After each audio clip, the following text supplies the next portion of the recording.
Welcome, everybody, back to Trothar Chronicles.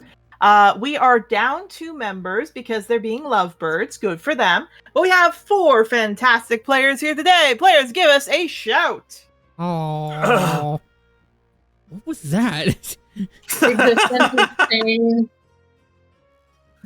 Aye. So the thing is that we have a lot of fun things going on. As a heads up, just for things that will happen in this session, you're going to notice it's very much open world, if we will. Primarily because there are a few changes happening in real life. One of those being Churgo got a job.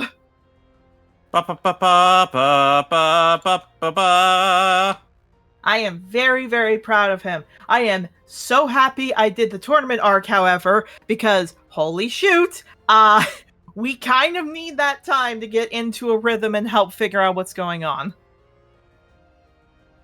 So if there is ever a delay, if there is something going on, if you notice things happening, basically just we're going to take this slow, if we will. We're gonna take this at a pace. The other big thing that's changing, because I want to make sure to spotlight this, the other big change is that in the case of Wolf Tales, now that a certain someone has a job and I feel less desperate to try and find work, because god dang, that was a fun time to do. In that case, we actually are going to be having the Wolf Tales videos comes out faster because I'm no longer heavily looking for work. Churgo is working, so I feel okay with that. So you're probably going to see some videos come out a little bit faster and some Trothar side videos, which is the other thing I wanted to spotlight. The last big change is we are having a second YouTube channel open up. And this was inspired by an idea that Churgo gave. So Han, would you like to explain your idea? So what we're going to be looking into doing, if it's up already or if it's not up, I don't know at this point. We're going to be starting a second YouTube channel specifically for Trothar side content. So the main Trothar Chronicles are still probably going to be on this channel. Oh, yeah. But if any of us have other projects or other things that we do that are related to Trothar, including, I think we're planning on having Through the Eyes of Trothar on this channel too. Yeah. They will be on the secondary channel, which the first thing that will probably be up on it once I get through to editing it and get the other assets that I need made to continue this series. The other day, I decided to play the game Schedule 1 on stream. Then, very quickly into the stream, Ben told me I should play it as Yarrow. Yeah. So now I have a stream series that I'm going to try to make a video series that will go on the channel that is Yarrow playing Schedule 1. Yeah. And then eventually maybe Yarrow playing some other games. You're welcome. Aye.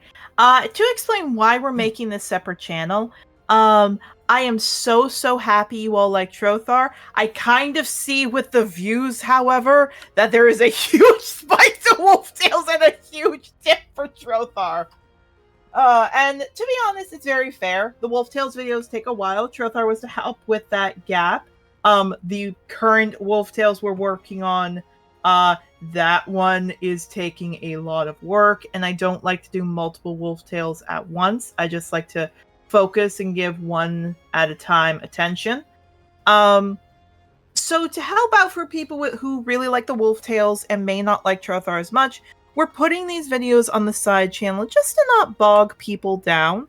For people who love Trothar, don't worry, it's still going to be on Wolf Tales. Like, that's not going to change. Or on Silver Starling's channel. Yeah, like, it's going to stay on my channel, this channel here, the one that you're watching this now. That's never going to change. But the side stuff, the idea is that, you know what? Like, if this makes sense, I do know people really want Wolf Tales, and to help out, so I'm not bogging myself down, we're opening this up to everyone else. So, I don't know, maybe it's like Octavio like different music stuff that Ben has made. We might have video series.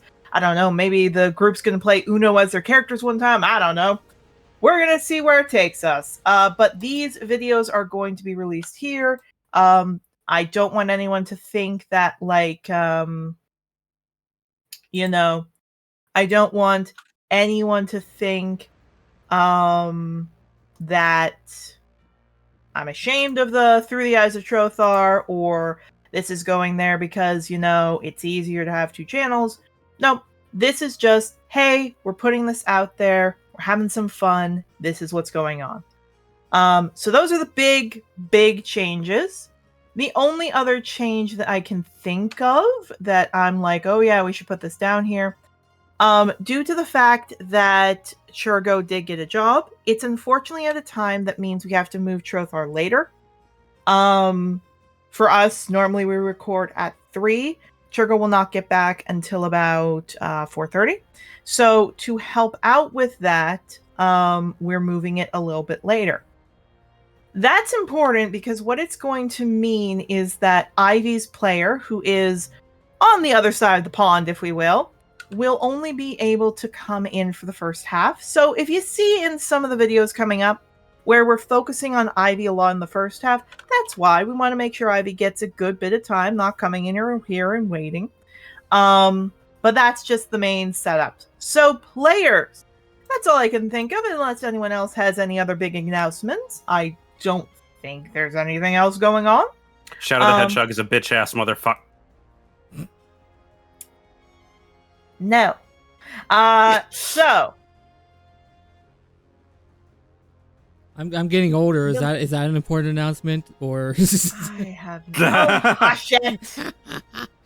On that note, because someone brought it up, Tavern Cat's birthday is tomorrow, August 9th. Yay! So I will be posting about it, but everyone go give him some love. He deserves it. You need music, please. I need work. Yes. Okay. And as well, just as a heads up, because we want to make this clear, due to the fact that we have income coming in, we're probably going to get a lot of tokens made. We are probably going to put this up. So be prepared to see some art made for tokens and such, because if we're going to bring a token in, the least we can do is make sure the artist gets paid for it. I never want someone to think like, oh, I just want you to make the art because this program. No, I wanted to get paid. I want to make sure everything else. So fun time.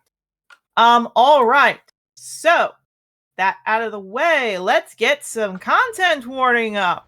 Trothar Chronicles is not intended for young audiences. It contains violence, gore, sexual assault, trauma, animal abuse, and Greek-inspired incestuous thoughts and dubious consent, but never will be played out, if we will.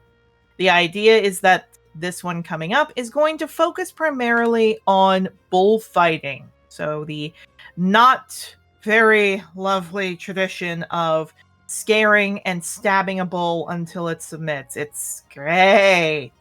The idea for this is that if you don't feel comfortable with this, viewer discretion is advised. You can step out. You don't need to watch. We just like to give a lot of heads up.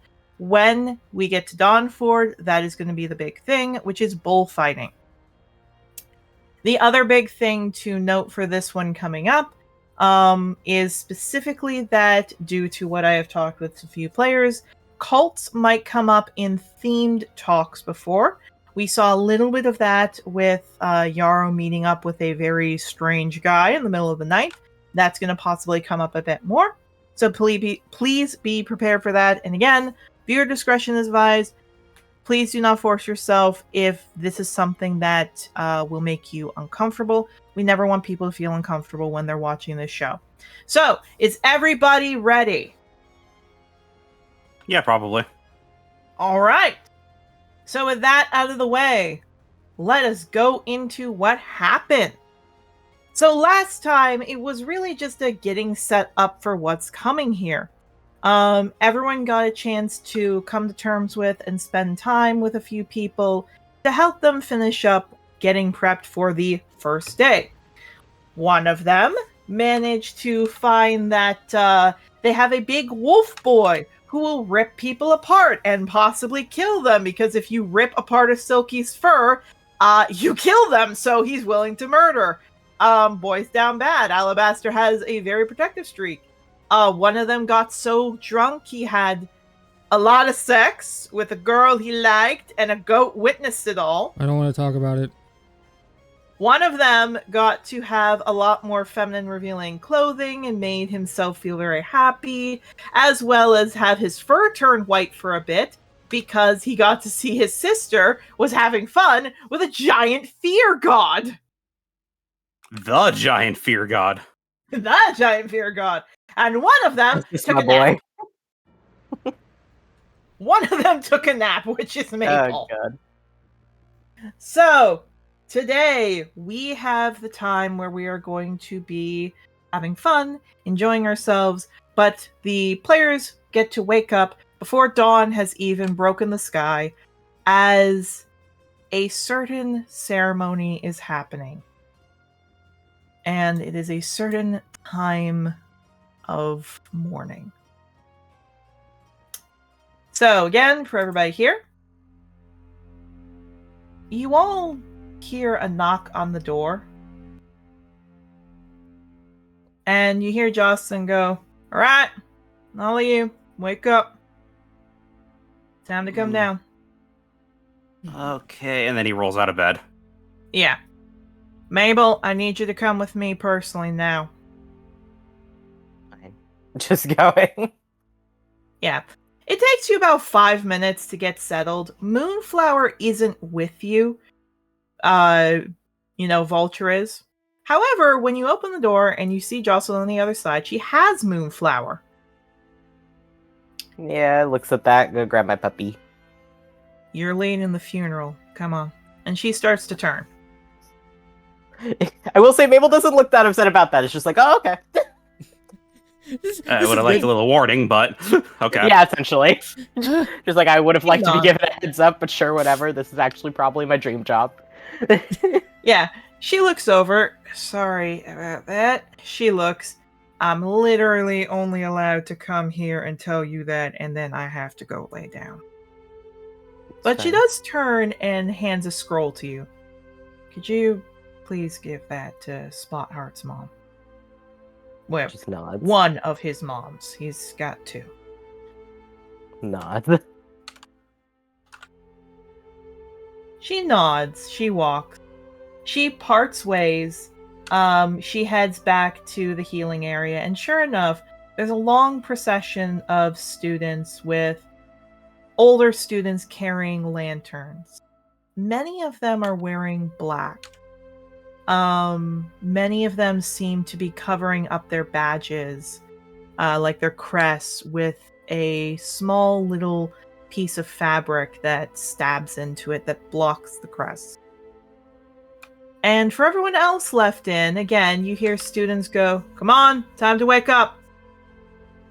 Your kids obviously do not want to be up here. And most of it's fine. Rustling and Yarrow, I assume you all get up. Yep. Great. Octavio, Yay. you're not in the room. Oh. You got drunk and fell asleep. Remember? I thought that was earlier the day before. Or is okay. Yeah. And then you got a nat 1 on a con save. Oh, so I just passed out there after all that happened. Didn't we end by seeing our dragons? Oh, right. Yeah. So, no, Octavia, I'll say you're there. You just have a pounding headache. Yeah, that makes more sense. So, I was like, we were all saw the dragons. Thank you for the reminder. So, yeah, you have a pounding headache.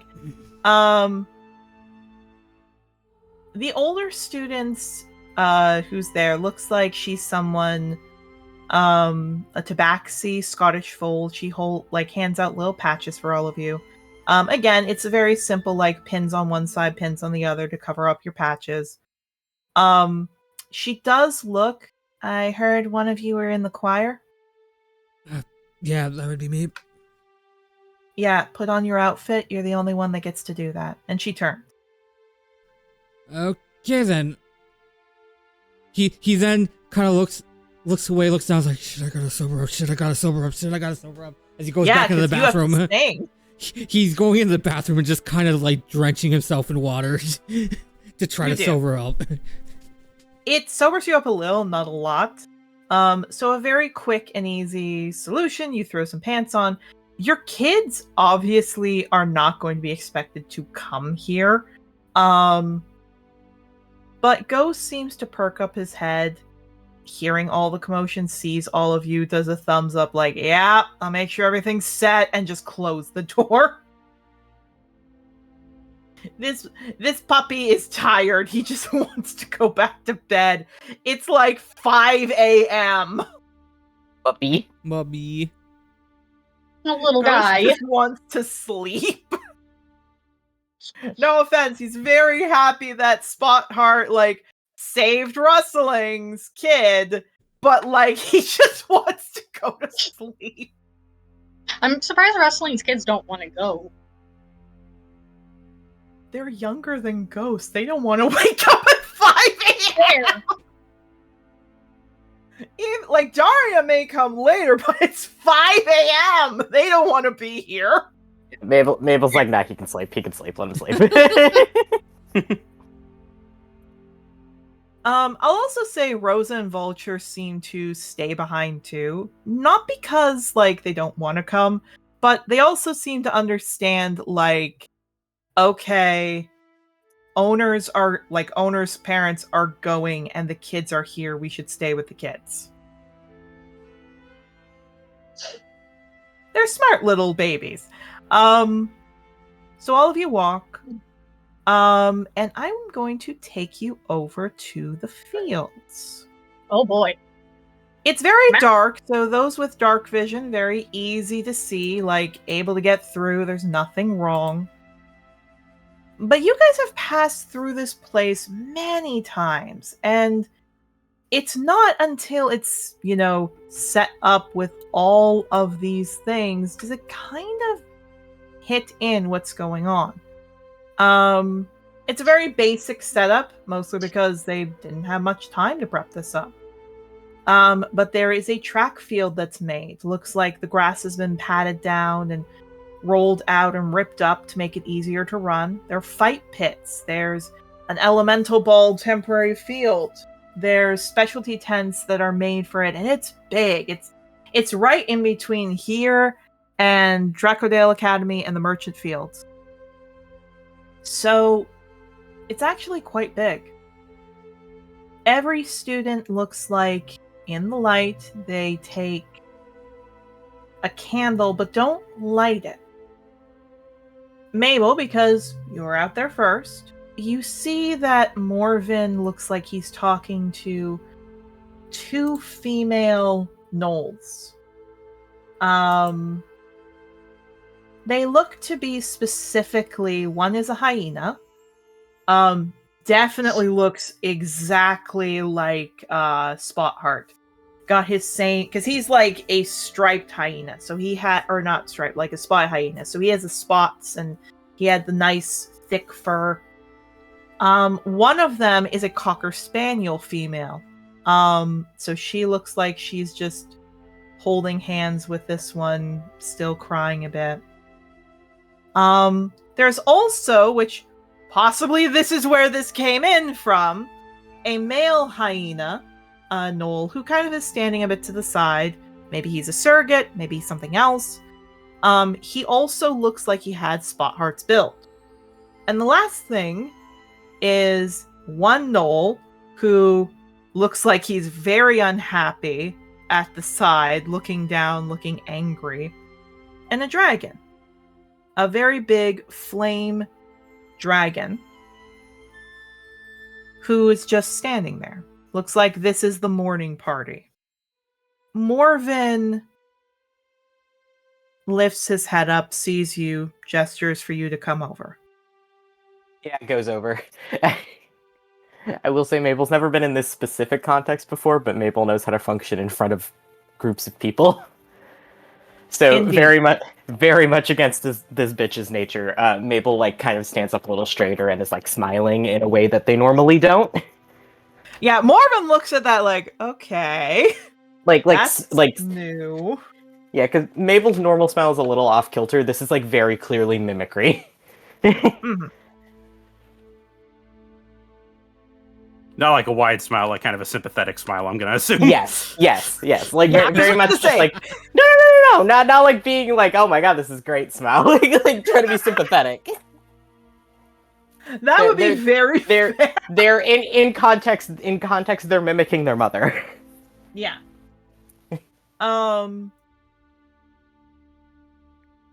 So basically Morven nods. He has candles again, Shepard's handing them out. Morven looks to you. This is our funeral master. Mr. Mabel, Starkeeper. The Knolls nod. Morven puts a hand out. This is... points to mainly the big one, the big female. Meadow points to the Cocker Spaniel. Rainbow points over to the male, Fang. And that Whistle takes a look at you, glares, and stomps off. Whistle.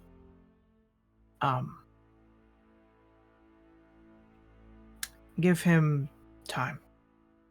No, it's fine. Yeah, specifically, Rainbow, the Cocker Spaniel, comes up, looks. Our son said that the nurse, Honeysuckle, is to blame for our son's death. Blinks. That she didn't get the child. I don't think there was anyone in particular to blame. Meadow nods, looks over to you, and starts to move with her hands. Because you don't necessarily know sign language yet. No, Mabel does because of Cypress. Right, you do. Sorry, I was like, wait, no, I forgot this. So it's a little rusty for you, because I think it's been like not long Cypress has been practicing sign language. I'm trying to remember. No, I think he's done it for a while. Oh, fair enough then. Never mind. Brain is blipped.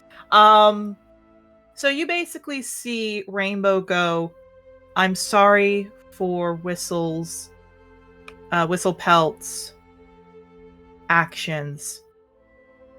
He's always been close with his brother. I'm really sorry. But she's also shaky, like whether that's anger or grief or something. Yeah, again, because Mabel's mimicking their mother. They smell like very softly at her and just sign back, it's okay, I understand, and like kind of just pat her hand like gently in a like you don't need to. She seems to nod. There's some tears that fall. At which point Fang comes over. I'd like to stay at the side with this. Rainbow looks at him. Meadow looks. Rainbow looks and goes, you don't need to. I'm just someone who gave something to help this. I'm not going to lie. I didn't think. Rainbow specifically tries to say something. Meadow comes up and signs, which he tears up with, which what she signs is, you're still his father.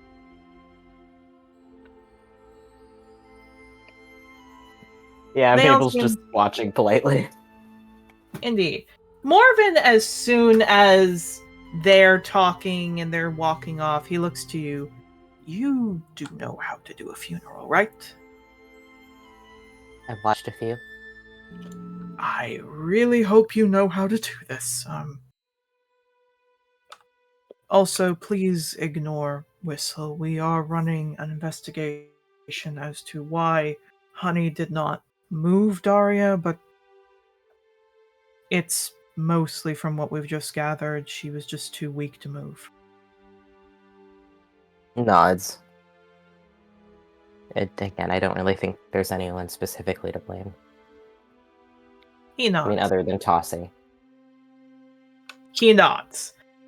He looks to you, and then he moves a hand open. Which, walking over, is the flame dragon, which you've never seen a flame dragon before.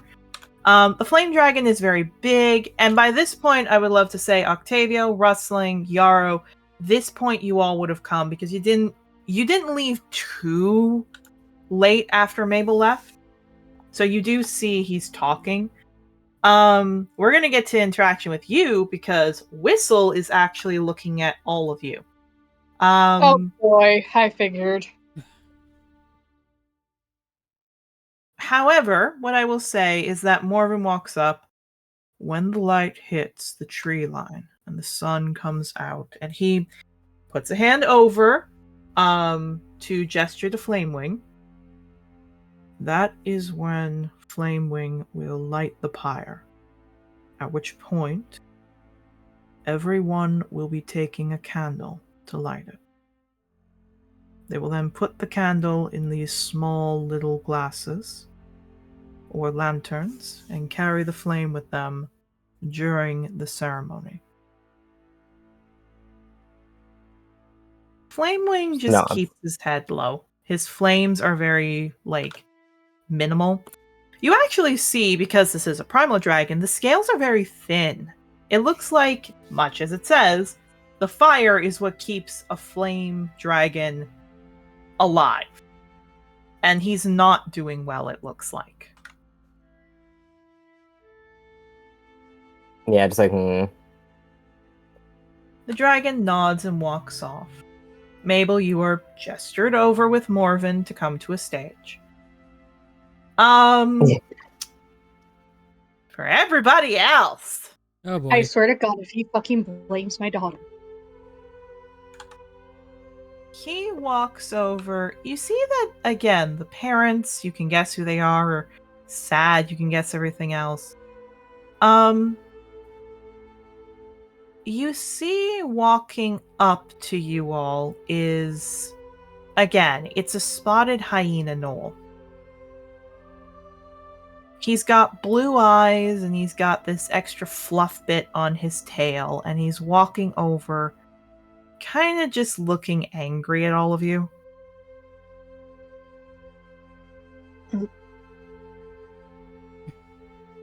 Hurt your twisters at the hut.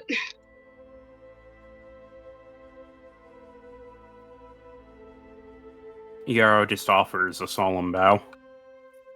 Octavio does much of the same. So you're the people that my brother ran into and died protecting.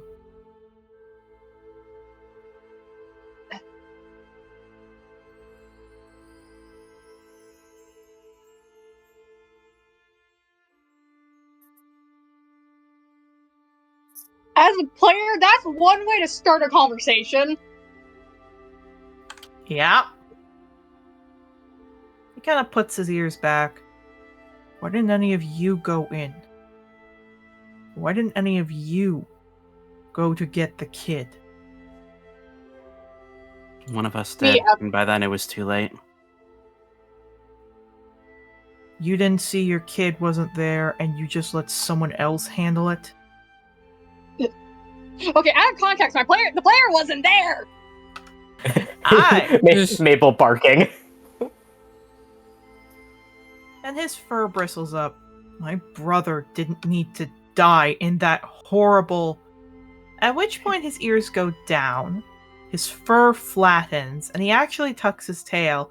As you all feel, or at least hear, someone very tall come up behind all of you. Octavio turns around. Yarrow kind of looks over his shoulder.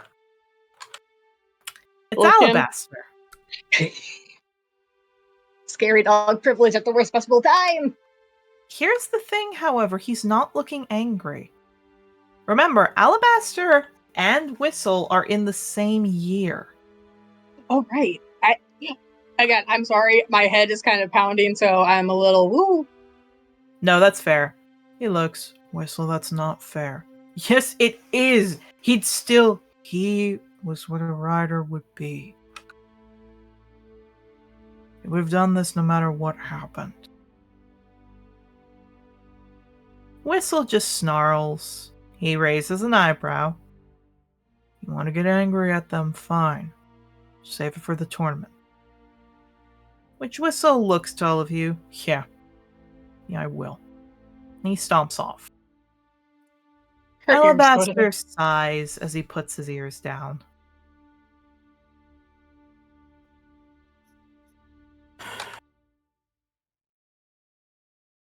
Nothing that we're gonna say is gonna change his mind. He just needs time to grieve. I'm sorry about him. He's hurting. Whistle and I have been friends for a long time.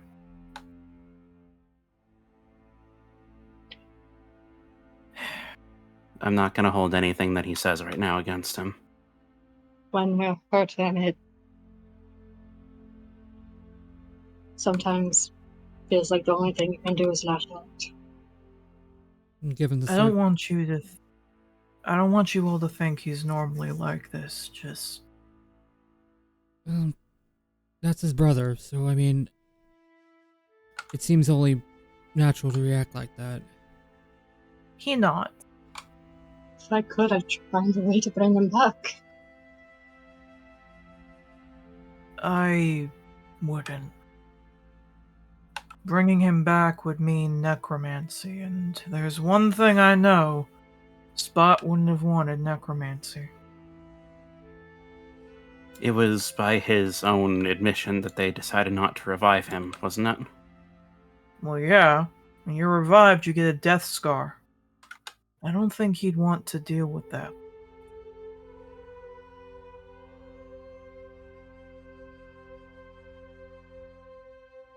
It's sad. He would have been a great writer, but... He kind of looks at where Whistle's going. Some of us kind of don't remember that this is a part of the job. We lay down our lives to protect people. And he kind of looks to all of you, though there may be some who are thinking Honeysuckle or you all could have done better. Most of us don't. Okay? Me out of character. I feel really bad I wasn't there. Nope, that's okay. Again. He just looks to all of you. It's no one's fault. Spotheart signed up as relief head. This could have happened at any point. It's just... It doesn't diminish the pain. He rubs the back of his head. There's a rumor going on about all of you. That rumor being? I want to confirm. Not that I believe it. Not that I believe it. He puts his hand up. But you all didn't know Celestials visit you, right? That Tossie one was the first one, right? Oh, let me see. Oh, fuck. The rumor's going that if you all knew Tossie was hunting you and Celestials have been, like, visiting, there's a rumor going on that maybe what's been happening was your fault. I don't think that's true. I just... He kind of sighs. I don't know. People are saying that that all this stuff happened when you guys came here and you're the cause of all this, but I don't believe that. Or I choose not to. I'd like to ask this in response then. He looks up. Are mortals responsible for a god's whims? No, but I guess the idea of what he's getting at and the rumors going along is the gods maybe are responsible for their own action. The Celestials choose what they want, but is a mortal not responsible to tell others when a Celestial has their eye on them? He looks to all of you. Being one of Spotheart's friends, I need to go near the front. And again, looking sad, he looks to all of you. Please take it easy. You too. Mm-hmm. And he walks. You all may have an interaction. Looking over towards Rustling. Her ears are... She has kind of like a 1,000-yard stare at this point as her ears are just sort of airplane mode. What happened was Tossie's fault and Tossie's fault alone, okay? It doesn't matter what you did. You were just protecting your own daughter, and that's what he wanted, and that's what Spotheart wanted to do too. Okay? There's only so much you can do against a very, very temperamental god. Or celestial.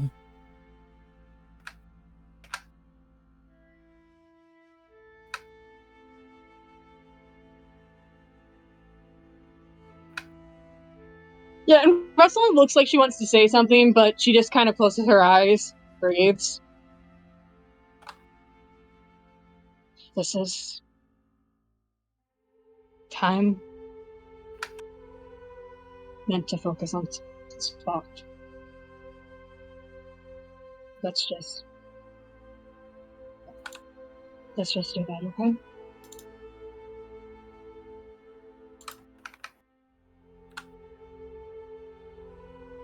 Yara's gonna kneel down and give Rustling a hug. Friendship. Yeah, Octavia's joining in the hug. She's just kind of melting into it. Like, it's clear she, like, even if she wanted to say something, she has enough social awareness to know now's not the time. Because, to explain, like, what I was rolling for, it's kind of like how much that's going to hit her, but it's also, the first one was for her understanding, okay, is she gonna wait, the compartmentalization of, like, put this away for now, focus on it later. But she's just gonna hug him back.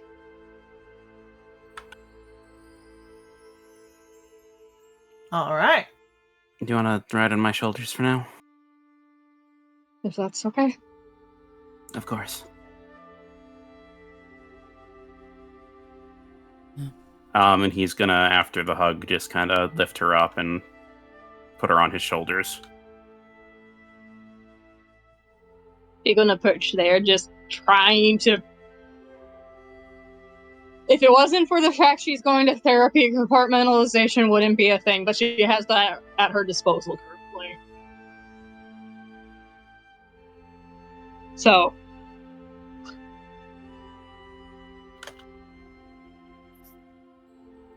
I really wanted to make a Final Fantasy XIV quote, but Yara would have no reason to say it. Wait for it later. Hold on for it for later. I promise it'll come. Because you can only... No, I mean, Yara hasn't lost anyone like this before. Yeah. The thing is, wrestling... Back to the funeral director. Okay. Mabel. It's actually so good Mabel wasn't in that scene. They would have escalated that so far. Yeah. Yeah. Mabel, you are on stage. There are many things specifically set out. First off, this is a closed casket, if we will. A closed pyre, if we will. Sorry, I cut out for like a full 30 seconds. What happened? This is not an open pyre, if we will. This is a closed pyre with what happened to Spotheart. Yeah. Like, his moms, you see, look like they want to take a look under, but then they see, like, they know what happened, and they just do not want to handle that. Yeah, if they ever go close enough to it, Mabel, like, looks like they're getting close to saying something, but then don't. Yeah.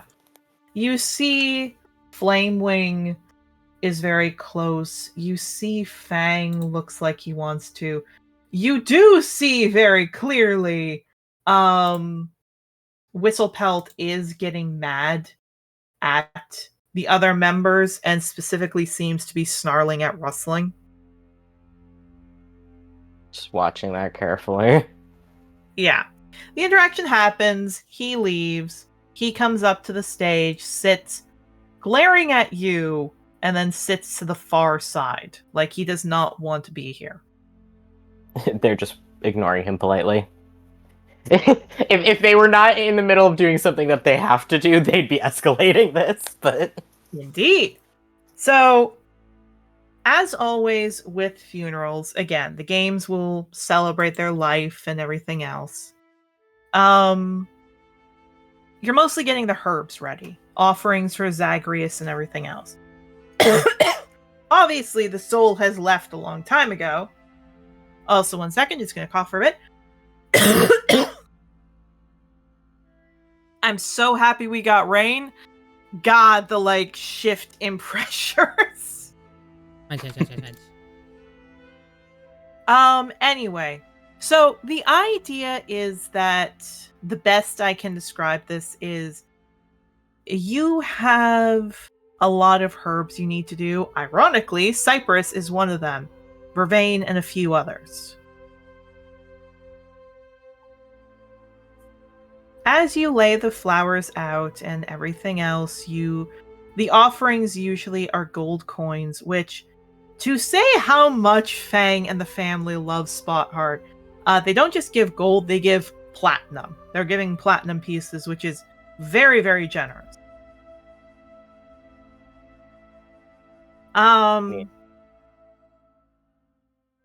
To you, Mabel, it looks like Meadow hands over to you 2 platinum pieces.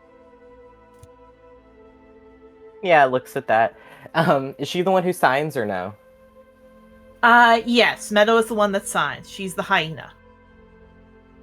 Yeah, for context, because I occasionally keep cutting out because my fucking internet's being shit. That's okay. Is that like her paying me, or is she asking me to put that somewhere? No, she's paying you because, as the funeral rites director, you are the one that's helping her son pass in. So Bubbles for the ferryman.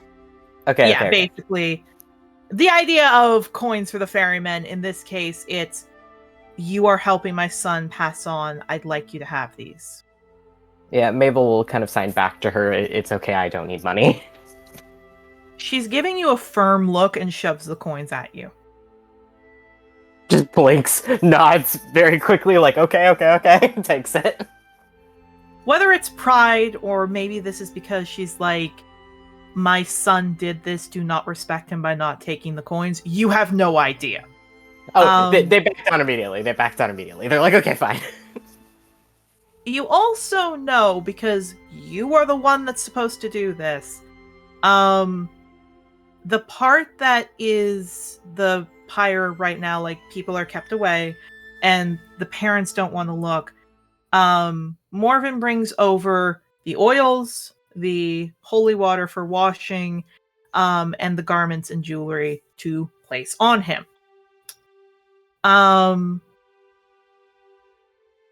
Basically, because his skin was off the body, if we will,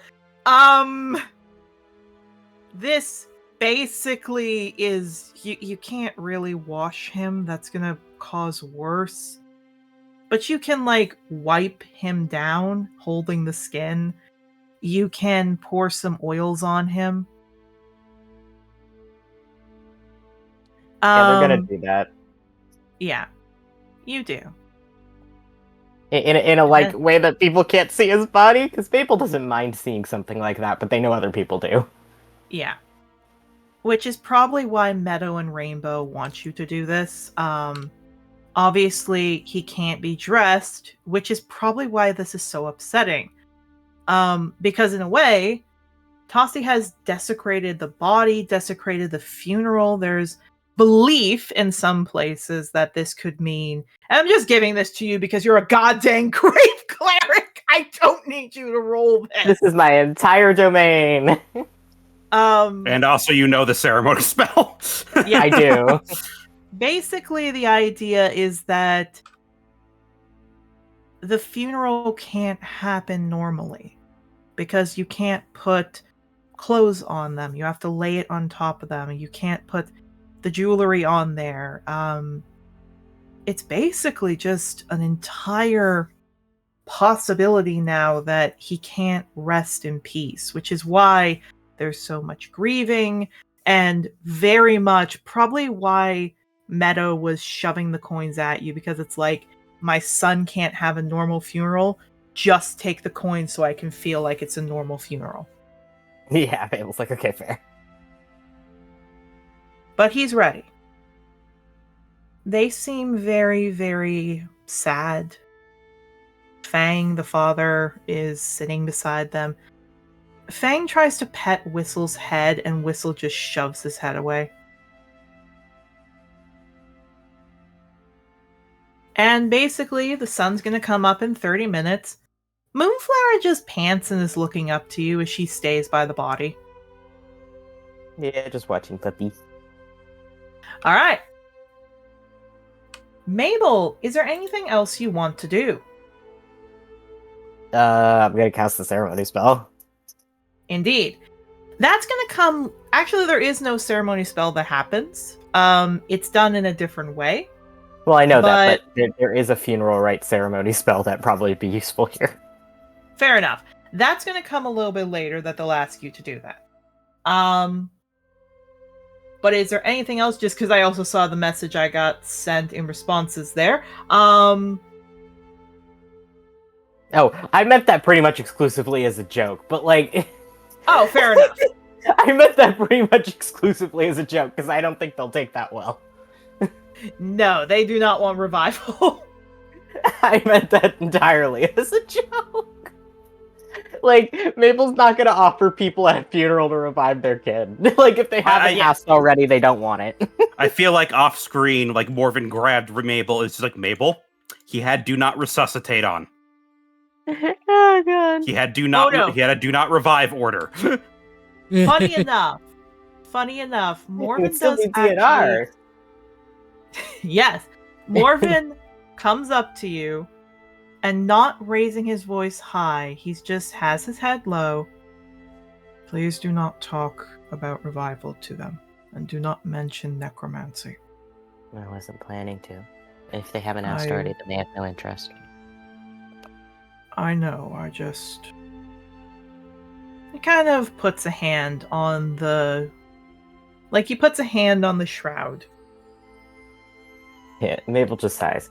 I get that people don't understand it, but my fascination with necromancy is about a fascination with life, not death. I'm not going to confront people with that here. I never thought it was just... I remember every student and when they come in. Especially those that last until our 5th year. He kind of sighs. I know you weren't, He wouldn't have wanted that. And he looks up. Be prepared to cast the right spell. Then we'll light the fire.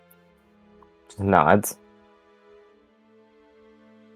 He comes to the front. Mabel, you are kept by the body. Shepherd pats Morven's hand. And Morven takes out a horn, and a loud, almost somber bellow comes out. Just as the sun's almost coming up, and everyone you see, for everyone here, Team Wildstar, would you like to come to the front?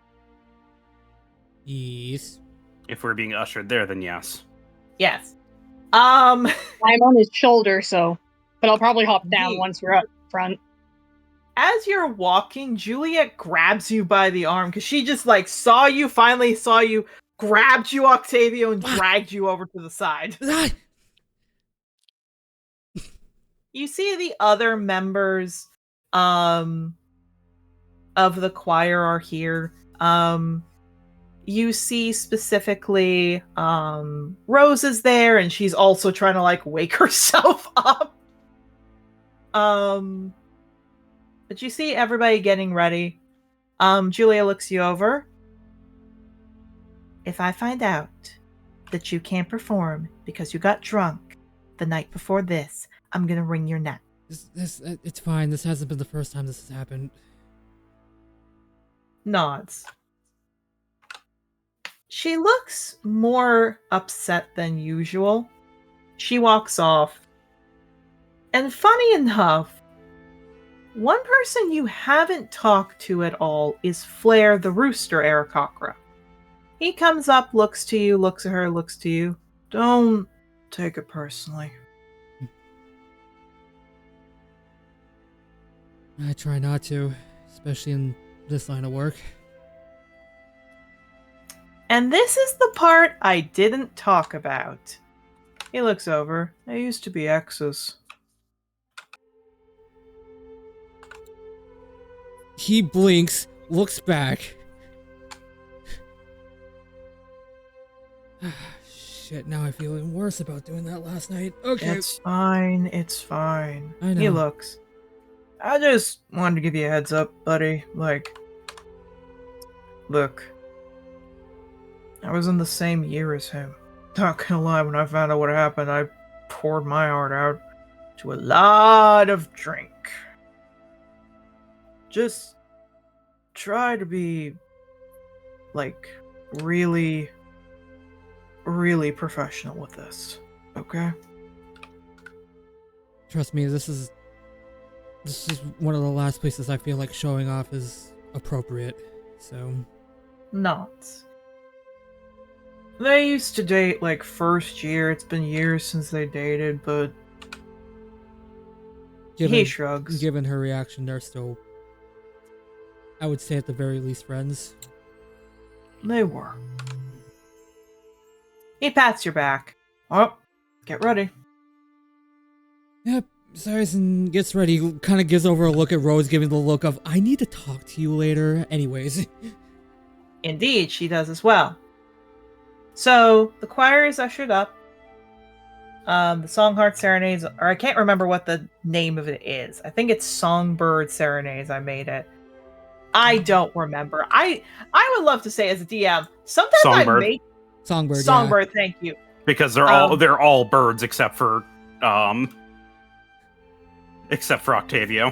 Well, look, sometimes in my well, notes... that's depending.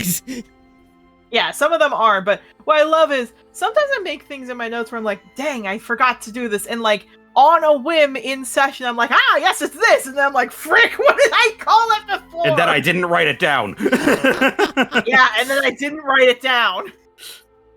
Oh, no, I still need to get my what's in here. Yes.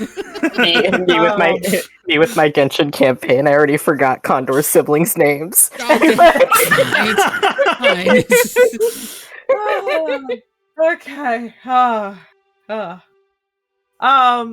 So here's the thing.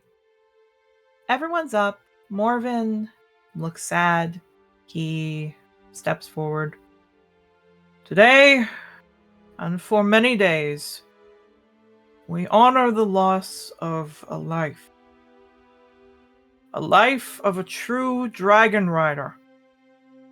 And he goes on to talk about this. It's a long-winded thing about, well, not winded, but basically a long biography of Spotheart. He explains Spotheart was a young cub when he had interest in being a rider, that he was the only surviving cub of his parents' first litter, just as how Whistle was the only surviving one, how the two of them grew very close, how eventually Spotheart went first to go be a rider, and how he, had some very hard times. And many people are brought forward. People you guys didn't know, and people you knew. Juliet comes up and tells about how they dated and how they were still friends in the end, and she puts some cypress down. Then Alabaster comes up And he talks about how Alabaster was, or not Alabaster, Spotheart was Alabaster's teacher, like a tutor who helped him out. And him and all of them spent time, and he kind of feels bad that this year he didn't want to be on the relief squad, so Spotheart took up his place, and he feels guilty for that. Puts down some sage. Then a few probably would have killed the child. Yeah. The idea is that everybody comes up, multiple people. When that's done, Morven looks to the family, and Mabel, you see they come up. And you see that the mothers, Meadow and Rainbow, whisper something to their son as they're crying, and they put down sage. And then the father, Fang, comes up, as well as Flamewing, and they say things. And again, they put coins and other pieces of flowers down. Whistle comes up too. He doesn't say much. You don't hear him. You just hear him growl a bit. And he puts a piece of vervain down. Morven looks to all of you. Losing someone is never easy. But to lose a light so bright as Spotheart was, you will never be able to understand. And as I know rumors have spread, please do not dishearten his memory by thinking it was done by mortals. This loss of life was from a celestial's fury. And through Spotheart's work, he saved the life of a young child, who I am sure one day will carry on his memory. Many of the older students seem to nod, the younger students too. It's the third year students that seem, some of them, unsatisfied with that answer. Now, and he turns to you, Mabel. The rite shall be cast, and Flamewing will light the pyre. And he doing cast that? Yeah, you cast it. Basically, the rites require speaking many things. It's usually like, Valdis, hear our cry, understand this soul now enters into your domain, welcome him honestly, and bring him into the lands of peace. Basically, Zagreus, hold him in your claws and deliver him safely. That kind of thing. It's basically just a long way as you're casting to make it so that the body is protected as it has been now, and the soul is protected on its journey to the underworld. Basically, the underworld. The idea is that when it's done and the glow has happened, with the light of the day, Juliet looks to all of you as with the light coming up and the fire to be. Octavio, please roll me a please roll me a performance to see how well you do. Hey, performance. Just flat performance? Yep, flat performance, because you are drunk still. Okay, or at least sobering effects. I'll take a 20. I'll take a 20 on that one. Indeed. You perform well. You don't outshine. You don't, do many things to, show off. And Flamewing expels an average amount of fire. Probably way less than a flame dragon should. And it catches up. Many people let the fire continue, and after a bit, they come up and use a bit of the pyre flame and light their candles. And many of them pass on flames to each other. The lanterns are handed out. The candle holders as well. And each of you get the flame. Even you, Mabel, because it looks like Shepard got you one. And Morven basically just looking at that after the song's done. Orion, judge him right and bring him to peace. And everyone else repeats, Orion, judge him right, bring him to peace. And with that done, there is a moment of silence. Fire is the only thing that lights, and the pyre doesn't take too long.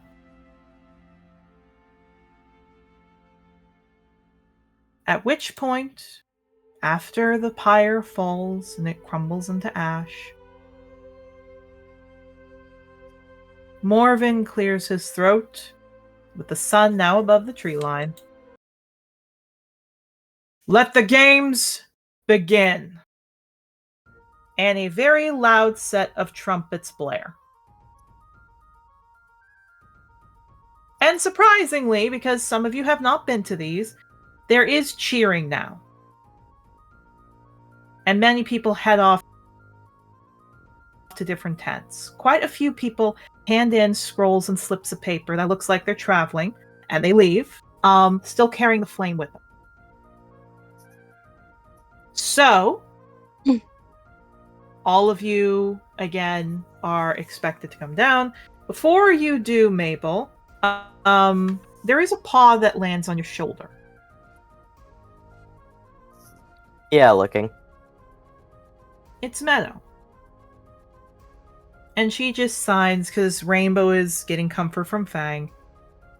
Thank you for having my son have peace. Yeah, Mabel will just smile at her and sign, of course. And as she turns, she does stop and signs. You're a lot like him, you know. Yeah, tilts head and signs like who? She looks confused. Very, very confused, and signs Jacob. Yeah, like what? And then signs, blinks, and then signs, I don't know who that is, and then pauses. Is that one of my grandparents? I've never met them, if so. Yeah, stops. And signs, what are you talking about? Jacob's young. He's like your age. Yeah, looking at her confused as well. She just bows and starts to walk off. Mabel's like, alright, not gonna clarify, okay. Well, she's very confused because it's like, what are you talking about? Like, you must know him. But you can stop her. Yeah, Mabel does kind of like walk over and like gently tap her arm, like trying to be nice about it. Yeah, you stop. She looks to you. Just signs, can I ask who Jacob is? I don't know who that is. Yeah, stops. Signs. Jacob is a black half-dragon. He has black feathers on. He is the funeral director that travels around and helps people out. You sound a lot like him. Yeah, just blinks. Just signs good to know. I thought you knew because you look like him.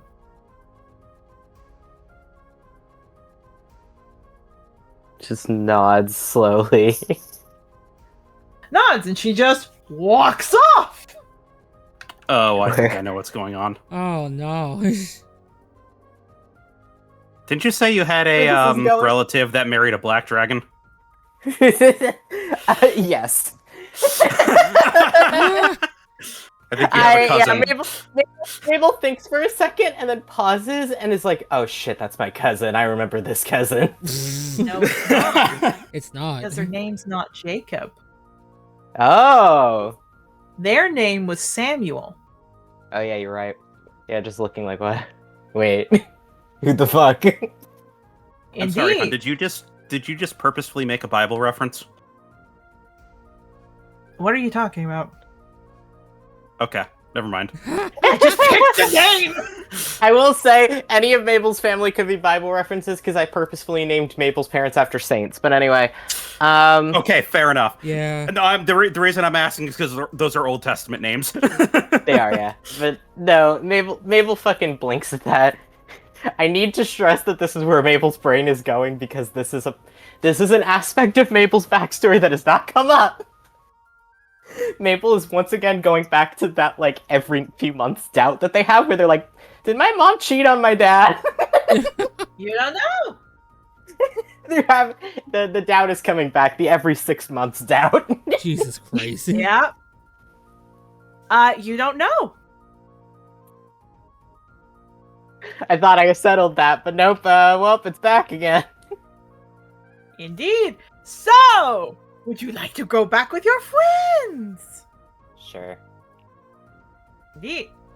For everybody here, again, those of you who were not up on the funeral stuff, you all see Whistle come down. It looks like his group is mostly gnolls.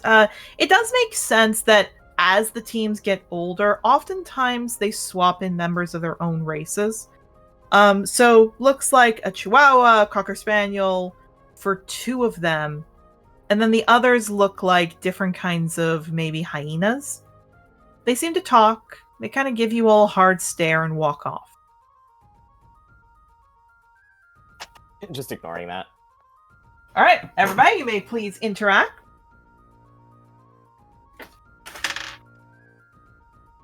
Yeah, this goes over. Yeah, so this sucks. Agreed. You handled that quite well.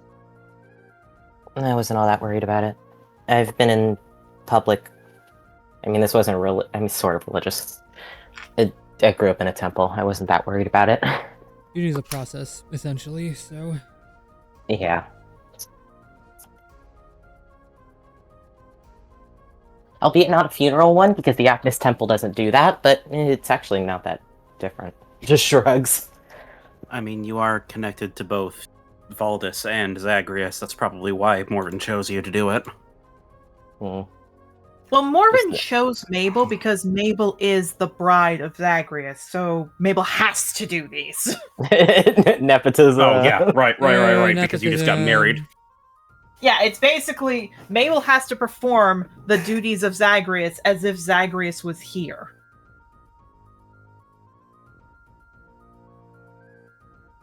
Oh, so you're just peak, the peak funeral director. The ultimate form of I'm the funeral coolest director. one.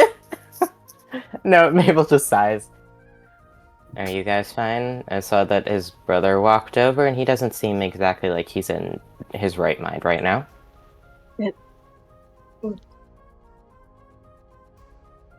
fine. We were letting him get his anger out, and Alabaster kind of not calmed him down, but made it clear that this wasn't the right way to grieve. I just trust when wrestling says we're fine, Mabel raised an eyebrow and then stopped when Yara started talking. like a very subtle just disbelieving. Just nods. Okay, that makes more sense. Look, I never said she wasn't a hypocrite. God. But she is trying to hold out because this is time for Spot to be the spotlight. Let him be remembered. Yeah, Mabel just sighs. Yeah. I mean, I get it. I've been in that heavy of a grief, but clearly I aimed that anger at myself. Just shrugs.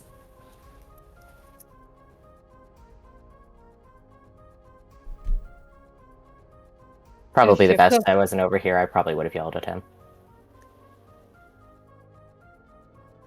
Sometimes it's hard to know how to direct pain when it's over someone you are close to. No, I get it. They just sigh. one is close to, like, his family. So. I'm fucking exhausted. I hate doing that shit. Just sighs. Well, you did it very well. Thank you. It wasn't even the perform. It wasn't even the. Yeah, stop. Sorry. Morgan comes behind you. You all did well. And now I need to know what's going to happen with the funds I've lent you all. Oh, right.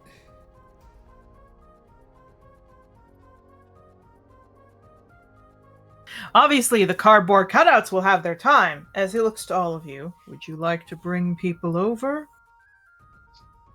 Family or anything else? Or would you like to have weapon upgrades? Or possibly something else? I prefer weapon upgrades, but I'm fine if you want to use these for other things. There are people that I would like to bring here, but there's a lot of logistical things that I don't know if it's possible. What are you talking about? How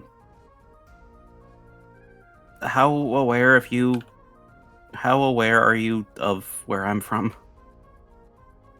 You put in your application that you came from the Primal Continent and you were bringing with you 4 children. Am I missing something? I grew up in a cult, and I have another partner there that's raising 4 more children. Yeah. He shared this with us long after that fact, so... It was something he only realized after getting out of there. Yeah. I see. And I want to try to get them out of there. That is going to be more than the 10,000 gold you'd have. I'd have to hire specialty riders to bring them. I'd have to make sure they were kept safe. And then housing and care. That's why I want to talk to my dad about it, because some of that I think he could handle. He's not allowed to. Mm. So, like, how much did you say it probably would be? To find 2 specialty riders to have an operation to help out is 10,000 total. To have an operation to bring them back, that would be another 10,000. And for housing, that's another 10,000.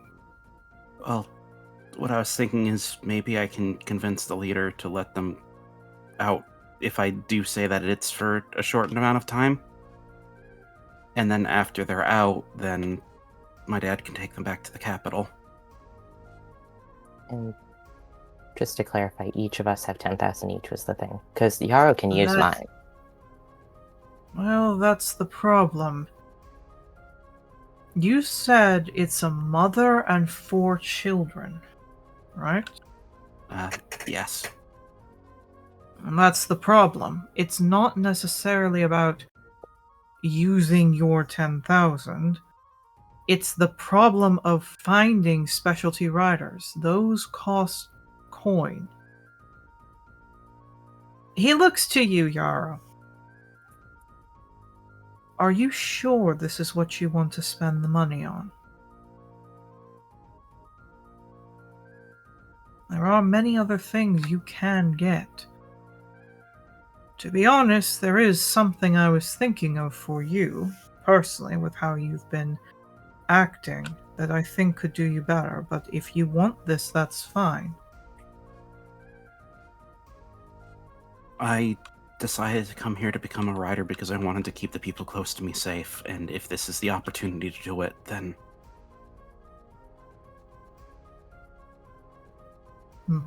That's my purpose for trying to become stronger and trying to be a rider. He kind of looks to you. And he looks to Mabel. And are you sure you don't want to use your funds? The only family I have left probably don't really want to come here. I'd much rather it go to Yarrow. Actually, I've had a different thing. They have not stopped sending letters. Let me change my wording. I don't particularly want them to come here. I think that's He better nods. wording. He actually... I love my parents. They would not leave me alone if they were here. He actually does hand the letter over to you. You might want to read this. Okay. Still, That no doesn't matter even what no matter what's in here, Yarrow can use it. I don't care. He nods. Least of all, that Jocelyn is gonna rip Callistus a new one. Yeah, let's let him keep his dick a little bit longer. Just looking at it. No. Only a little bit. Wait. It basically says, Dear Headmaster Candlelight, we have heard no word from being allowed to see our son. We're quite worried with him.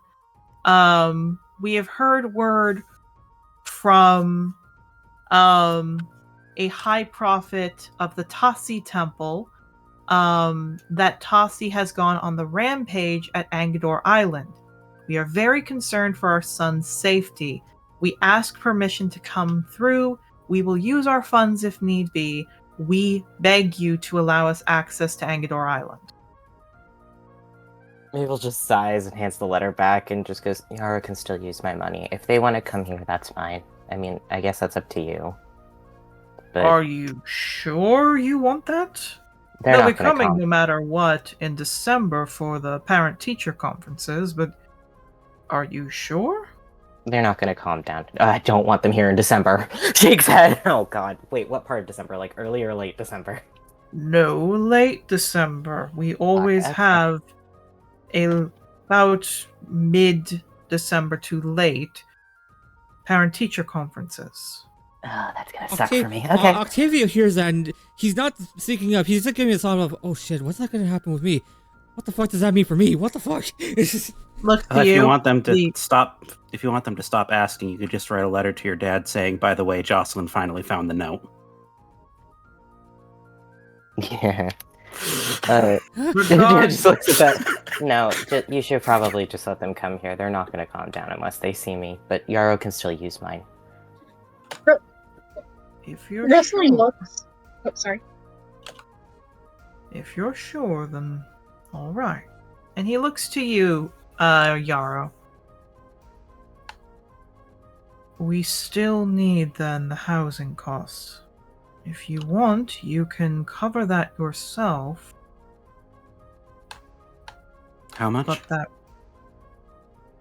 If you say you came from a cult, then you're going to be looking at weekly to bi-weekly therapy, food, housing.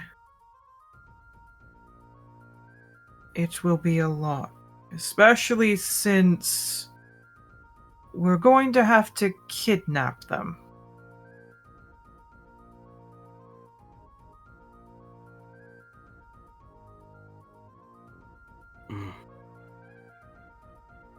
There's no way they'll go down easy. Cultists generally have connections to their cult leaders, so for you, we have to kidnap the children and whoever this is. That's why I want to try to convince her to allow them temporary leave first.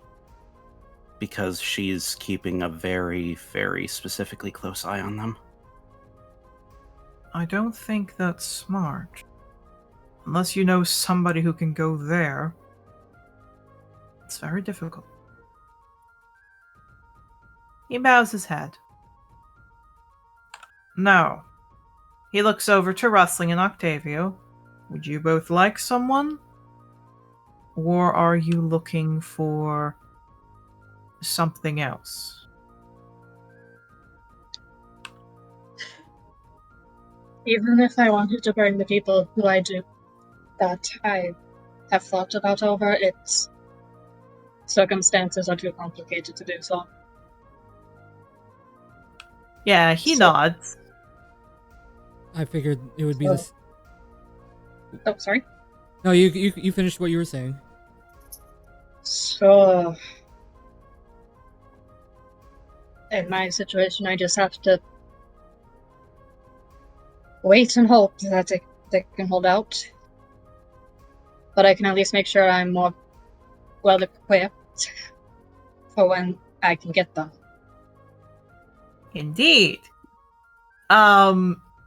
Which this is a funny thing I want to do because, fun fact, this is what I want to do. Shepard comes over. Marvin. He looks over. Yes. Question, you did find this letter, right? He walks over, hands the letter to Marvin. It's from your parents too, Mabel.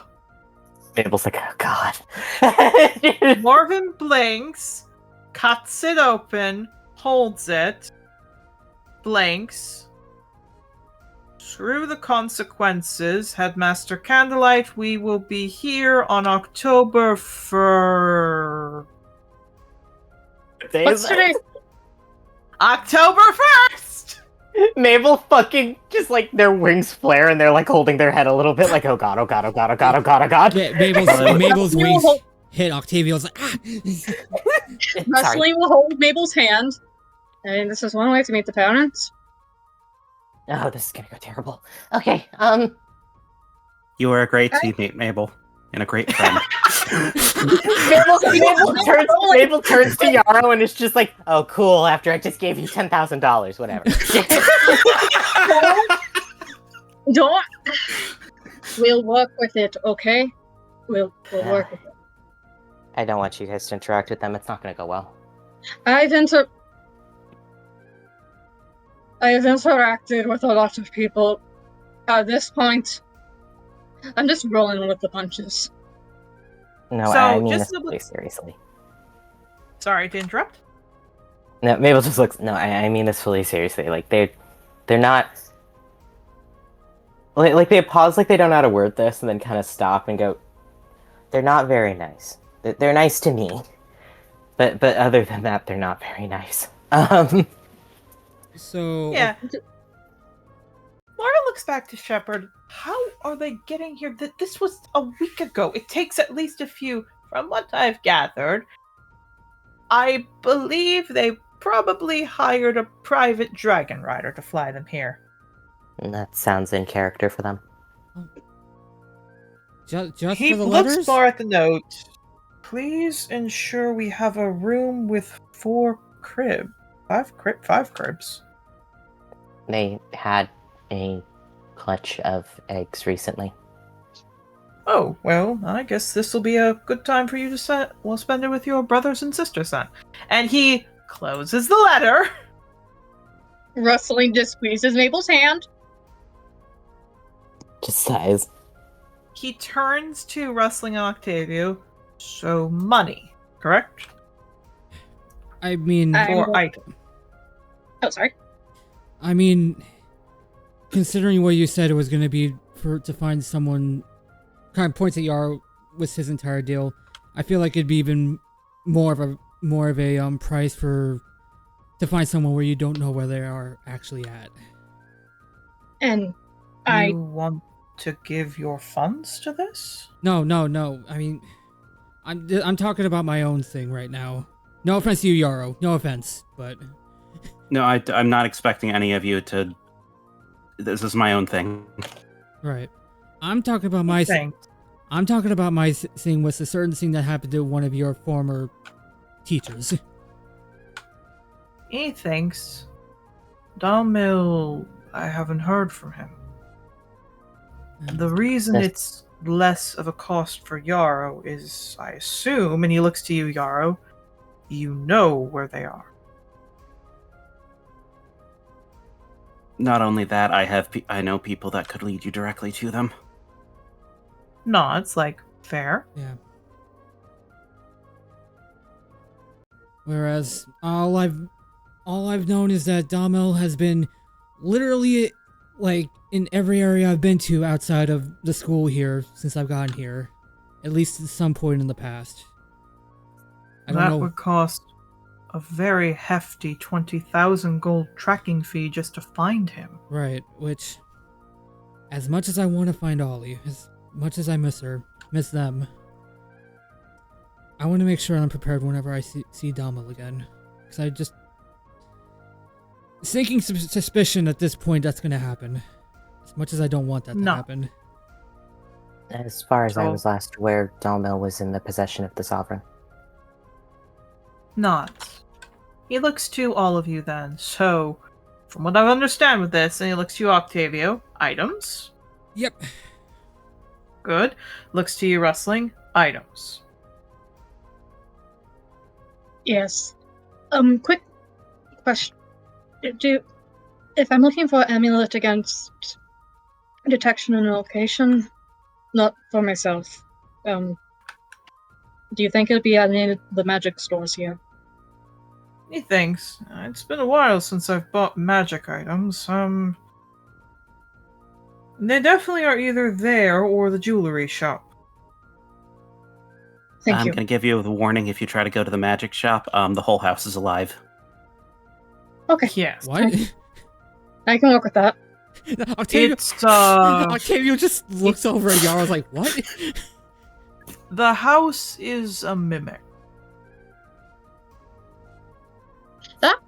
That's cool, actually. That's probably a good security system. Not. Just flash back to last episode when Yarrow and his mother just walked out of the shop and they're both wide-eyed.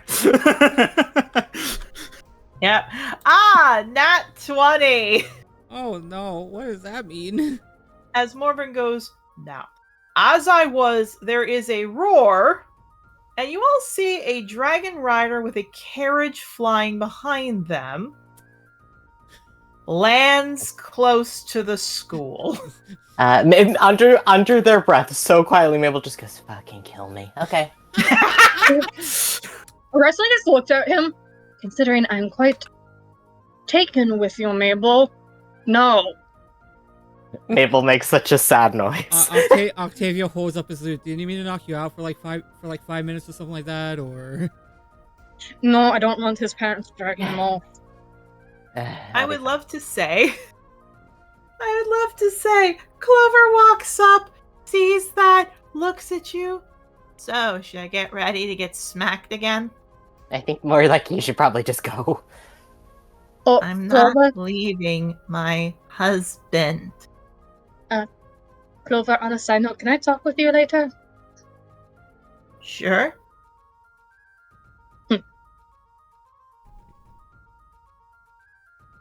I'm just gonna do something preemptively, and Yarrow's gonna reach into his bag and he's gonna take out the crown that Rosa brought him. Fair and enough. just gonna put it on, and he's just gonna turn over to Clover and Mabel, just so they don't think I'm another slave to boss around. That is very smart! Mabel looks at Yarrow and then looks like they're gonna say something and then just slowly nods yep. Winston looks kind of concerned. That's probably the right decision. Looks at Mabel. What the fuck is wrong with your parents? Wait, what does They're very high up nobility and sovereign's keep. What are they going to think of me?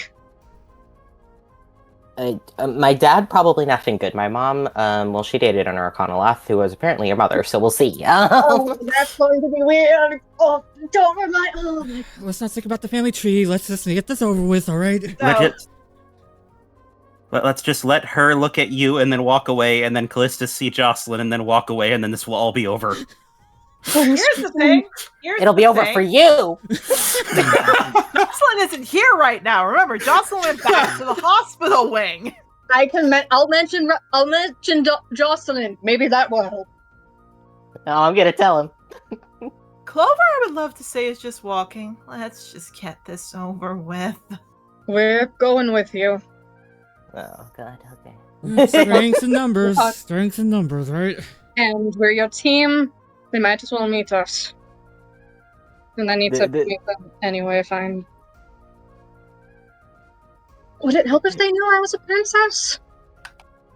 I don't know. I don't honestly know. You gonna be okay, Mabel? I know that's an obvious question, but... I'll be fine. I've dealt with it my entire life. It's whatever. Okay, then. Honestly, they're better than they used to be, so it's fine. No offense to you, Mabel. No. I'm not questioning your word on that. Just based on what you told us.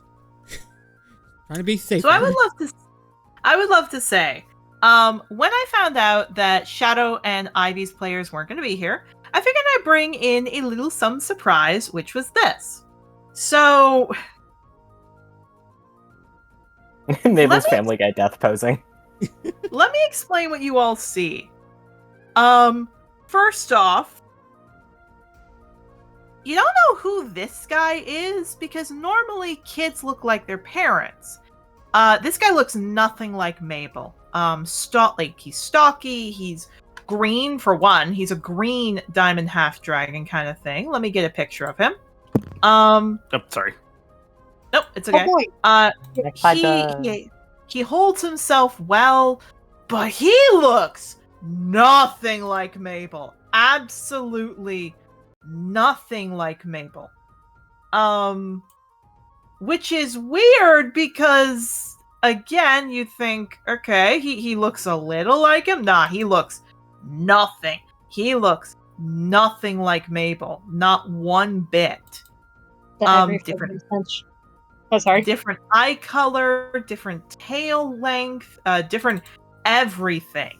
He looks very different. He carries with him a cane, golden in color, and the inside of his, or like a wooden cane with golden bangles on him, and inside his wings, much like every diamond half dragon, have rainbow little effects to it. Let me get Callistus for you all here. Oh. Oh. The 5-month annual question arises yet again. Indeed.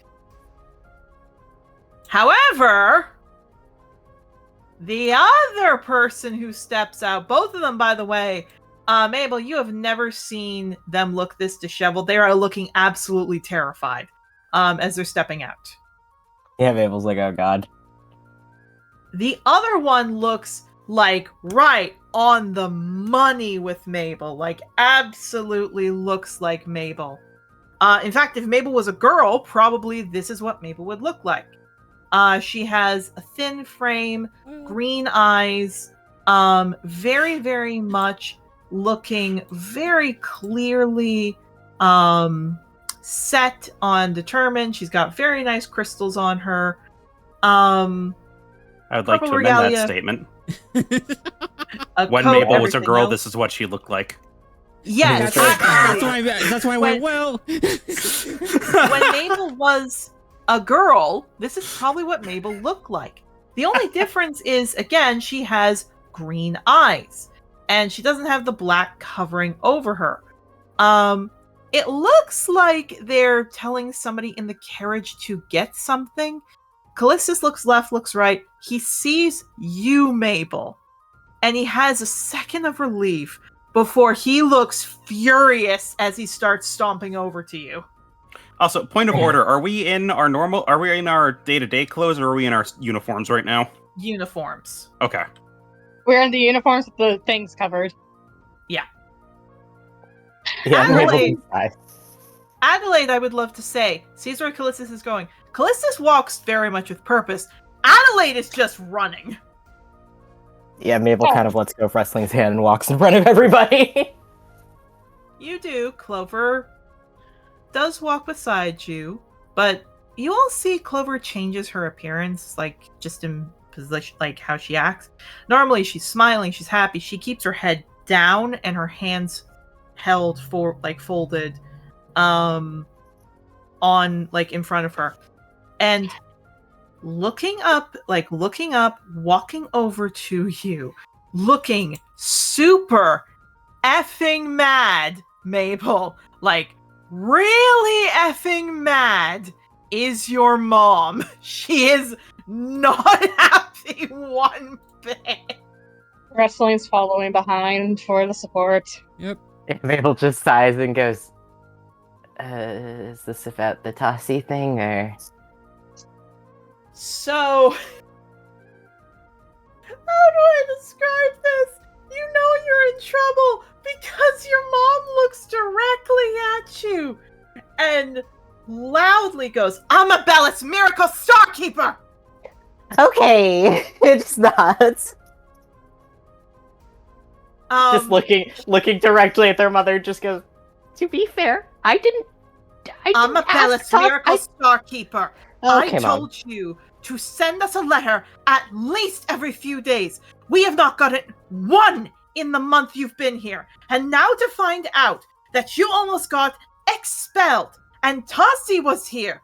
Do you have any idea how much you scared us? I did send a letter explaining the nearly expelled thing. Yeah, the rest of that is... I should have sent one letter. Not. Yeah, sorry. Here's the thing, Mabel, which is very different. She looks super angry. And then she just tears up and hugs you, which is not common for her. Mabel, like, is shocked and then kind of hugs her back, but is like, wait, what, why? Why are you not still angry? What happened? Yeah, Callistus comes up. You are in so much... He just tears up and hugs you. Mabel's like, why am I getting hugs? That's concerning that they have to think that. Indeed. Would anyone like to roll insight on these two? Yes, please. Yeah. Abso-fucking-lutely. Abso-fucking-lutely, yeah. You know what? This tracks with wrestling. Come on, man. Yeah. Oh, no. None of you have any idea. The main thing of what you know, at the very least, is you think, oh, they're just being parents. But you can't tell why Mabel's very confused. Clover looks very confused. Adelaide looks to you, Mabel. You are in so much trouble, but you have... When we got word that a student died here. Oh. And Yeah, we points. did not get any letters from you. She just hugs you. Yeah, I'm fine, Mom. Your dad kisses your head. You scared us. Do you have any idea how many nights we were sitting up terrified something happened and we got nothing from you? I've just been busy. It's fine. Everything's been fine here, honestly. Yeah, looks to you. Yes, apparently you have been busy, but... She gives you a look. Mabel, if you don't... You do realize we are very tempted to send you to a different school if this keeps up. I would prefer not. She sighs, and I expect better. Alright? Nods. Good. And she kisses you all over your head. We've missed you. Yeah, just happily nuzzling. And here comes a fun time for you, Mabel, because you hear a little chirp. As Callistus suddenly looks scared and goes, right, Mabel, there's a few little ones you should meet. And I I hope you're all right with it.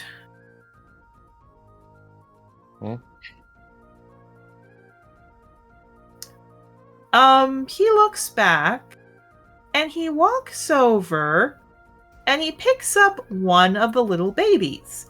And to give you an idea about how this one looks like Callistus. Like, definitely Callistus had something in it.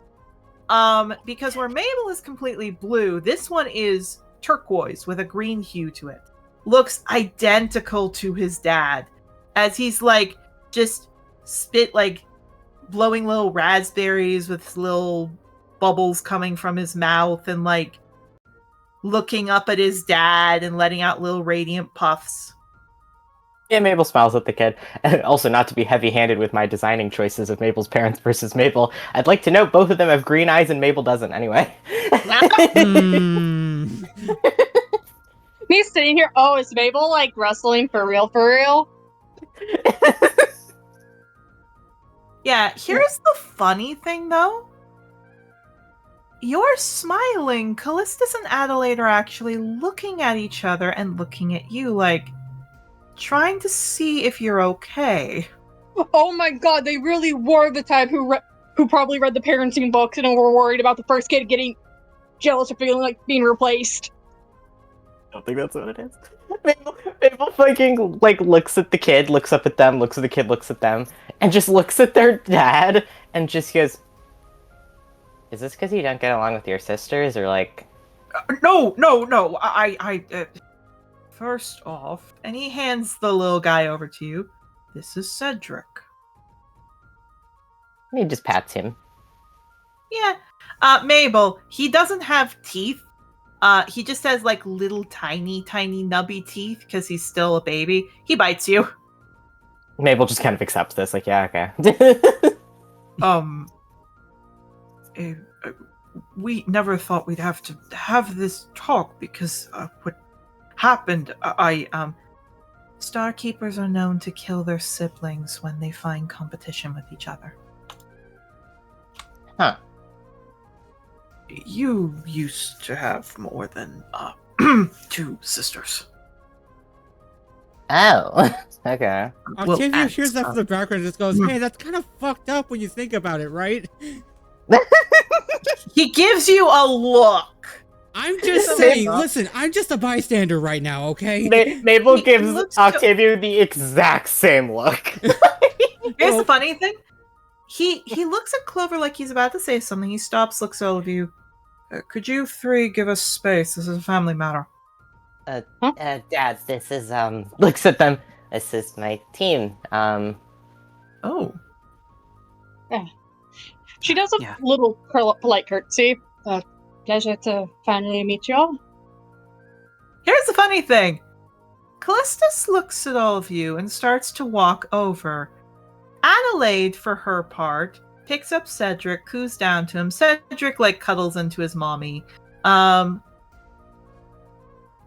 much like what Clover said, you all see there is a goat Bakura, fine clothing, but very clearly a slave, pushing a carriage over. You think maybe a slave, maybe a nanny, at least to the point where it is working for the Starkeepers. Pushes a little stroller over with a few of them in. And after Cedric, she picks up a little girl. A very spunky little girl who's immediately trying to flap up her wings and, like, snarl at you a bit, Mabel. This is Anastasia. Just a baby. Yeah, she immediately bites your nose hard. Mabel kind of flinches a little bit, accepts it, just like, okay. She's, our little, fireball, and she puts the baby down. Again, immediately, like, super happy with mom, and, like, hisses at you, Mabel. Oh, God. To Octavio, Rustling, and Yarrow. Again, with what you have been told, you expect, like, some racist comments. However, Callistus comes up, looks down to all of you, sticks out his hand to you, Yarrow. A pleasure to meet you, young man. I assume you're taking good well with your studies. Kind of looks at him for a second. Yes. I'm sorry. That was not the greeting I was expecting. And he slowly takes the crown off and puts it away. I hope our son has been talking well of us, but of course. And he just shakes your hand.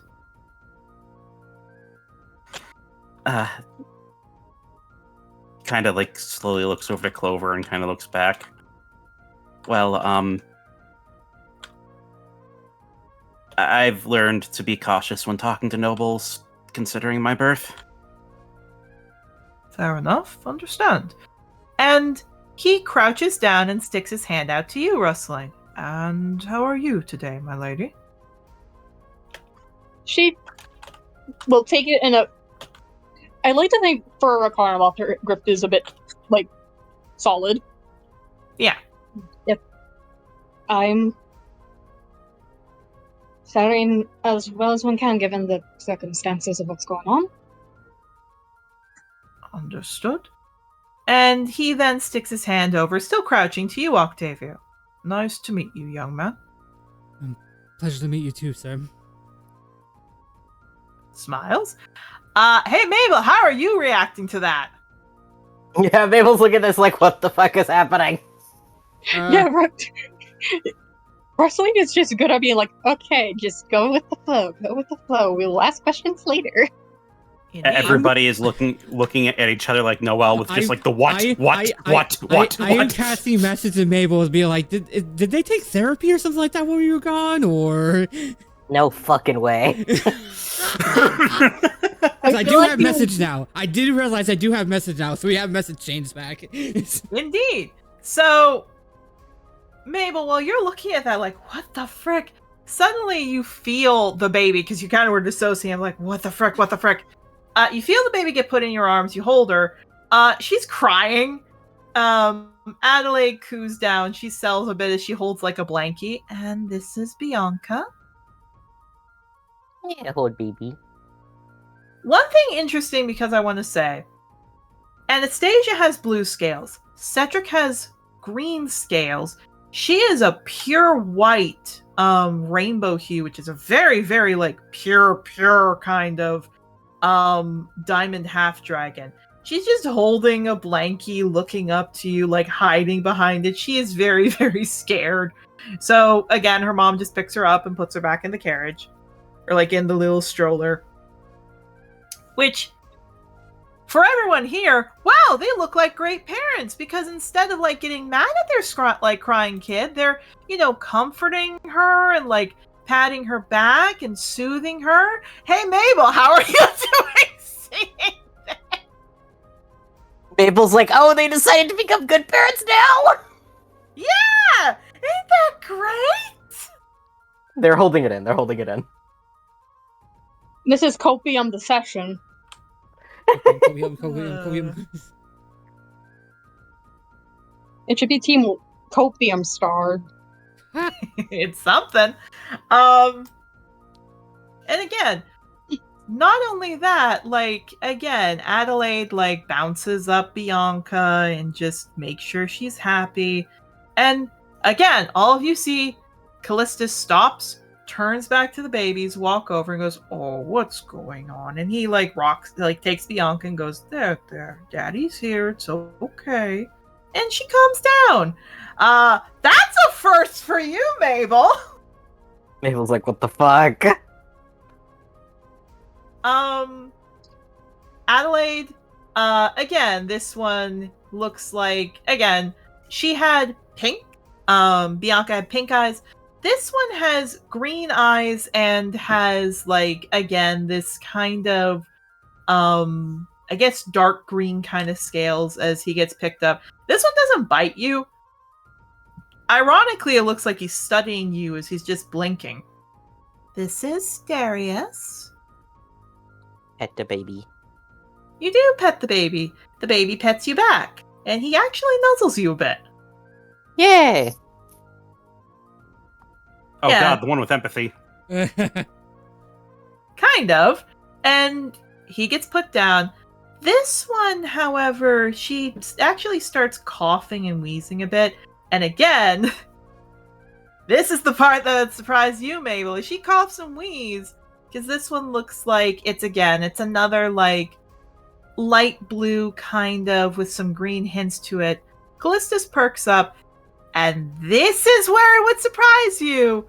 As your mom goes, get the inhaler the doctor's prescribed. And Callistus goes into the carriage. I'm pretty sure we all remember Maple mentioning they didn't like using medicine. Yeah. Mabel fucking is like, are you kidding me? In message, Octavia goes, Mabel, I hate to tell you this, but I think they actually did go through therapy. I know that sounds fucked, but yeah. Wrestling kind of just messages as well. I get that message. Yeah, I do. What the fuck am I witnessing, Mabel? Mabel doesn't respond because honestly, Mabel's brain is going through the, oh, now we believe in medicine now that I have 10 years to live when I would have had more if you medicated me? Yeah. He has a reasonable means to be. Oh god, it's frickin' The Good Place. Nelly, no. Oh, you should absolutely be upset with them. Yeah.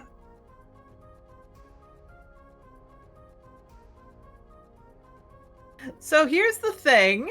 Callistus comes in, shakes the puffer. You see they do 2 puffs, and suddenly it's not actually a puffer. It's like it's basically a plague doctor mask that they put the medicine in the beak, and then the baby breathes it in.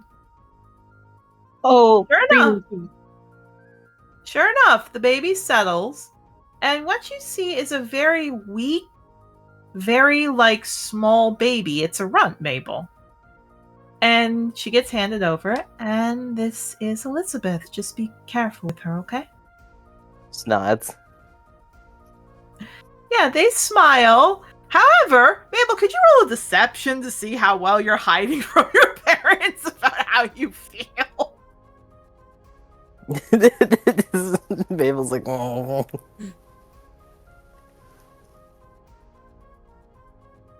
5. They're trying. Yeah, you're not doing well. So your dad looks up. Mabel, are you okay? Yeah, I'm fine. He just nods, and Adelaide comes over to all of you, smiles. It's wonderful to meet you. Don't worry about Mabel. He tells us if something's wrong. But it's wonderful to meet all of you. Octavio, actually, the that's longest a fucking very glare. accurate. That's a very accurate assumption because Mabel never has their entire life. Yeah, Wrestling's just giving her a very deadpan look. Oh, Yarrow's trying to not give a look that gives away the opposite of thought. Octavio's, you know that staring dog meme? It's basically that right now. Well, all of you what you are. I know what you. All of you roll deception then. Mine's gonna be a disadvantage. I know this, so. No, I'm trying to debate if I want to even roll. We probably for Mabel's sake. Oh, here's Okay, Wrestling. It makes sense why you're not. Yeah. She looks surprised at that. Yarrow and Octavio, you're the only one. You're the only one. The other two, Yarrow and Rustling, they're like, about it. What? Yeah, Rustling, you're actively looking not happy. Adelaide looks confused, but she just nods like, okay. And this is the part that might confuse you even more, Mabel. She turns over to you.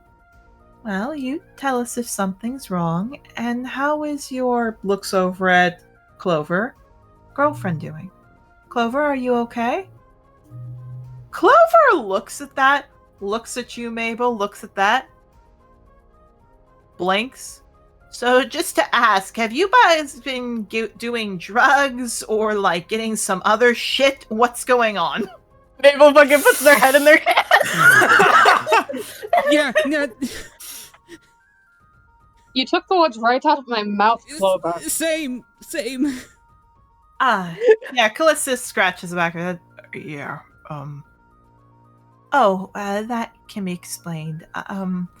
We've been going to therapy. Octavio has been going to therapy. Octavio. For the first time this entire time, Mabel from behind, but then goes, "You what?" Octavio. Wrestling's going to Mabel at this point. Here's the thing. Adelaide looks over. Mabel. Sorry. He has. Yes. I think they have to be upset. She looks. I understand you're a friend to him, but again, this is a family member, and noblemen don't yell like that. No, you're right. I'm sorry. We've taken therapy after... Callistus walks over and holds her shoulder. You don't need to. I had a bit of a breakdown when I saw Elizabeth very sick. So I went to therapy, and Callistus came with me.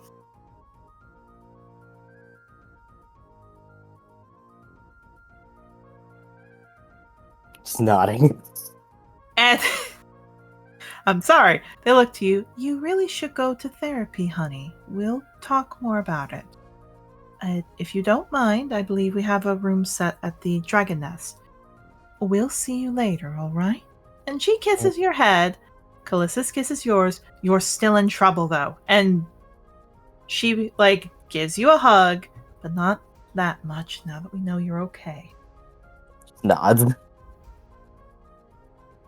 Callistus nods.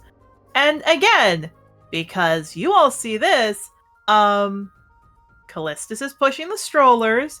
Adelaide holds 2 of them, specifically Elizabeth and it looks like Anastasia. And they seem like the perfect, happy couple. Clover looks to you, Mabel. Okay, so is that like a changeling or Cammy in here just to check? I think I need a bit. Yeah, Clover hugs you. Mabel, we can go see the kids if you want. I just want to go, zone out somewhere for a second. I'm gonna get mad if I don't. Let's take it back to the room. Sure, whatever. Okay, come on.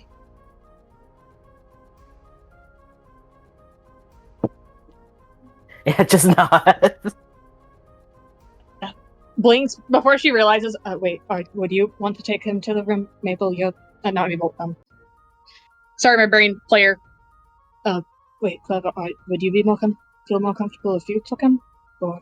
Not going to lie, and she holds Mabel's hand. I'm used to this more. Why don't you all take time to go and gestures a hand. Take care of what you need to, okay? Yeah, I'm just gonna make a stop at the room first to change. Nods.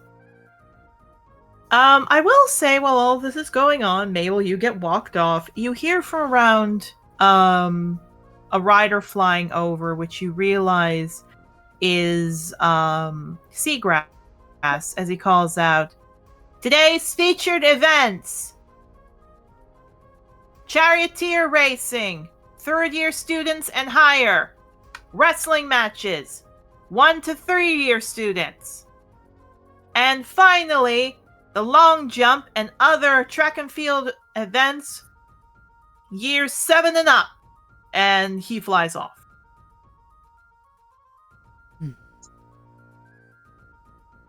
Okay. So, for everybody here, we have Octavio wrestling Yarrow. Please think about where you want to go. We'll be getting this set up for after the break. You all get there. Again, the sun's up. Some people are playing. Some people are just going off and holding the little candles and everything else. When you all make it back to the room, Moonflower just trots over and flops on the bed and is super happy because she stayed back. She didn't come near parents. All of the kids are settled in, and Sage, looking at you, Mabel, looks confused. Looks up at you. "Papa, why do you look like shit?" Eyes, no swearing. That's not a rule you will. Oh, Grandma and Grandpa are here, aren't they? Nods. Can I stab them? No. If they slap Mama, can I stab them? They're not going to. What are you talking about? And he looks genuinely confused. It's just bad, Sam. I'll talk about it in a bit. Not. Octavio, you have no kids, so they're running about. You don't have to worry about that, but you get yourself ready. Yep. Rustling, Oceanus, Atlas, and Daria run over and pounce on you, and before any of them get a word in, Daria goes, "Hi, Mom, I saw a bug, and I scratched a bug, and then I found another bug, and then I found a cobweb, and then I found a butterfly, and then I found some light, and then I heard a big roar, and then I heard some screaming, and then I heard some other stuff. Hi!" You heard screaming? Yeah. Would that sound familiar at all? Probably because she has sensitive hearing. It's either she heard the commotion because it's not that far away from the dorms, or maybe someone was here and got scared by something. You don't know. Was it far off or near here? I don't know, it was just a noise. Hey, what do you think would happen if you turned a sock inside out and then put it as a bag? Would that be what happened to Spotheart? Because his skin was turned inside out and he used a bag, and then I got stuff in it. Whoa! Was I inside Spotheart because it was his skin?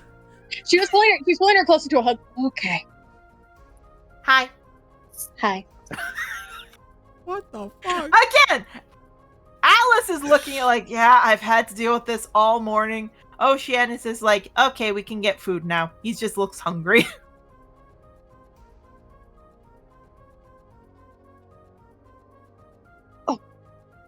Okay, how about we all get cleaned up to get food, and while you're cleaning me up, each of you take turns telling me something you want to talk about, okay? Alice and Oceanus tries to open up. Daria looks behind you, bug, and just goes running off. That's new. That's your daughter now. No, she's like, throws around, that's new. Yeah, Oceana looks up. She's been doing that a lot. She's been really, really excitable and then doing that. Alice covers his ears. She's talking too much. Can we get her to not talk again? I like that sister better. Atlas. He puts his ears down. It's true, though. Oceana gives you a look like, yeah, kind of. She's a bit loud. She's like, boys, I understand she's loud, but you know she was only like that because she was sick. They look to you, look at each other, nods like, okay. Shit. I was like Daria was as a kid, wasn't I? Yeah. She's, believe it or not, she takes after me as a kid. Looks to you. Thanks.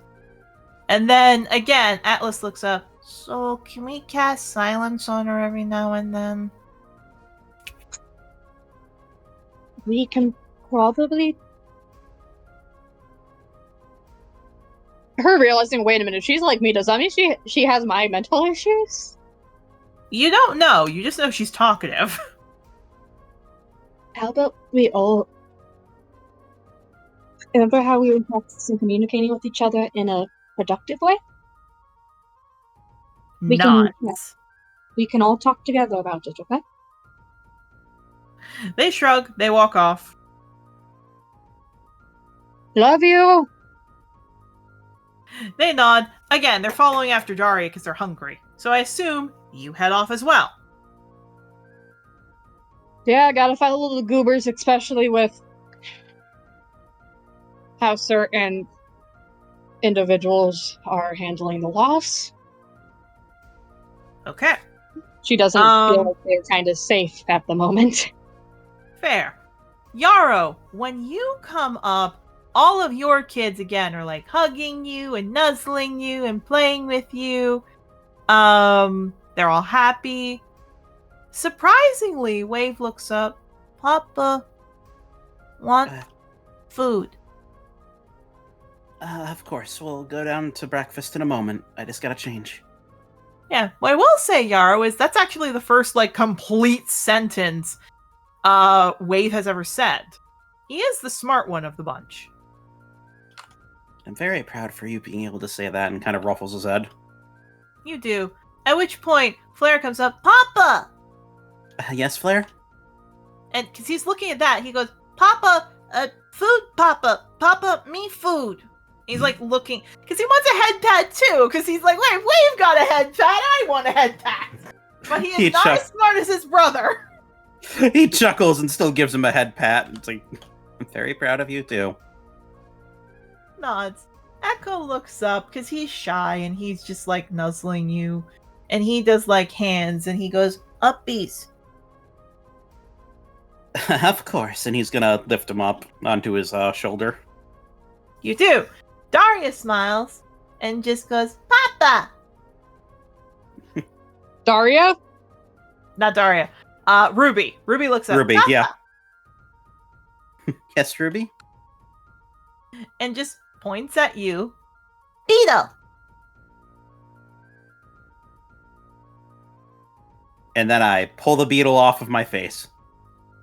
Well, nothing happens for a bit, and you're like, what's going on? And then you're like, maybe there's a cough in your throat, and you're like, Oh no.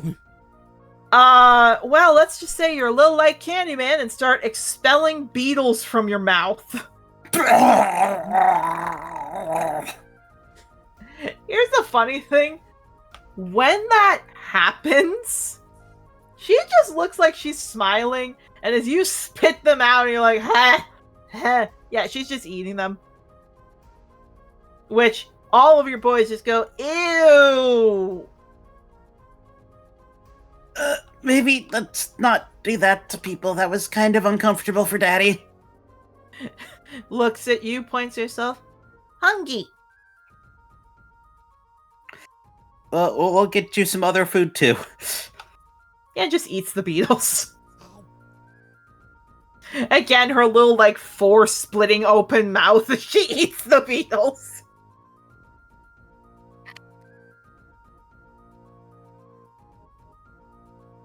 Tongue's like ricocheting off of them and like capturing multiple of them before going back in. Yes. That's your little daughter. It is. I love her dearly. All right, Yarrow, do you take your kids and leave? Yeah.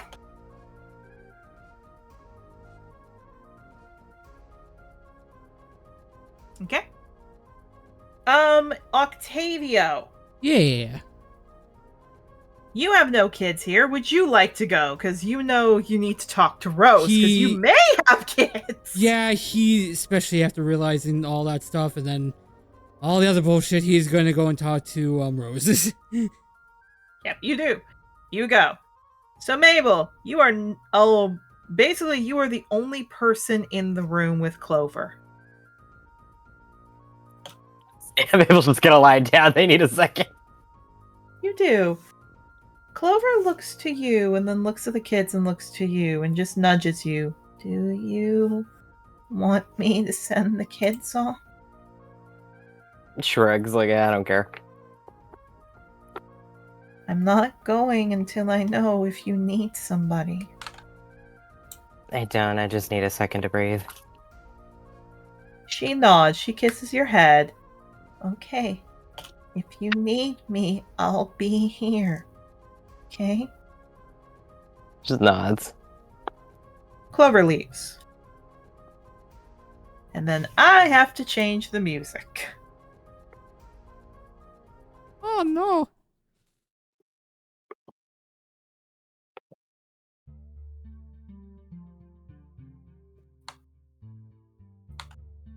Because it takes a little bit of time when you're on your own and you're not doing much, when a little fluttering of wings happen, and you see on the bed, at the end of it, is a vulture that very quickly changes into Zagreus. Yeah, it just looks like hi. I know when you're not doing well. I'm fine. I just need a few minutes. Uh-huh. And he grabs you and pulls you over. Come here. Okay. Mabel! How are you doing? They're doing very bad, but they're also like, I'm just gonna fucking pull it together. My parents are here. Yeah. So here's the thing. This is why I specifically was hoping you were in the room alone. Zagreus hugs you and pets you for like an hour to give you time. Could you roll me a charisma save, Mabel? Oh god. Believe in you. I'm not good at those. Because every time Zagreus and you have spent time like this and had comfort, wow! Every time. 18. Now, this is just up to you, but it would be really nice if you just had another time where you could just not think about things and just relax. They're not opposed to it, they're also not asking for it. Yeah, which for his part, Zagreus chuckles. You want to just forget? Probably. And because this is him, he looks to you. I may not know why you're depressed, but he kind of like taps his fingers together. If you want, we do have 6 months where the sovereign's not here. Nodding, like, okay, what are we implying? And we haven't had a cub in a while. Agrius. He looks. I'm just saying. I'm not saying we have to. I'm just saying. He kind of died, Zagreus. I just ran a funeral today. Yes, and that's the sexiest thing you could do for Zagreus. I know. It's not an argument for either of them, frankly. Yeah, but on top of that, because he looks, I mean, I was going to start having Henriette and I stay here the night for the 6 months, and he pets your cheek. I could actually be a dad this time and take care of whoever, or you, who's pregnant. You're making me want to strangle you. I'm not hearing a no. I'm thinking about it. Yeah, he lets out little chirps and he puts his head to yours.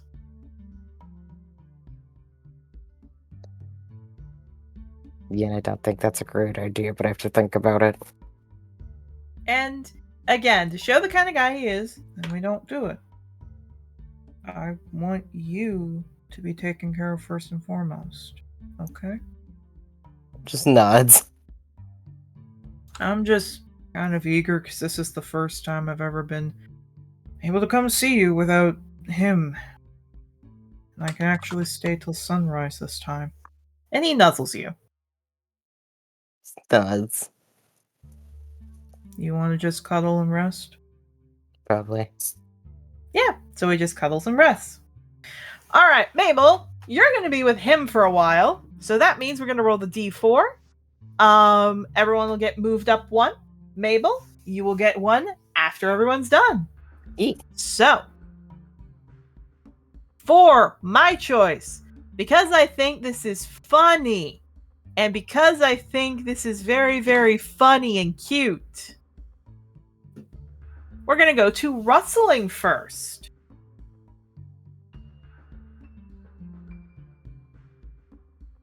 So rustling,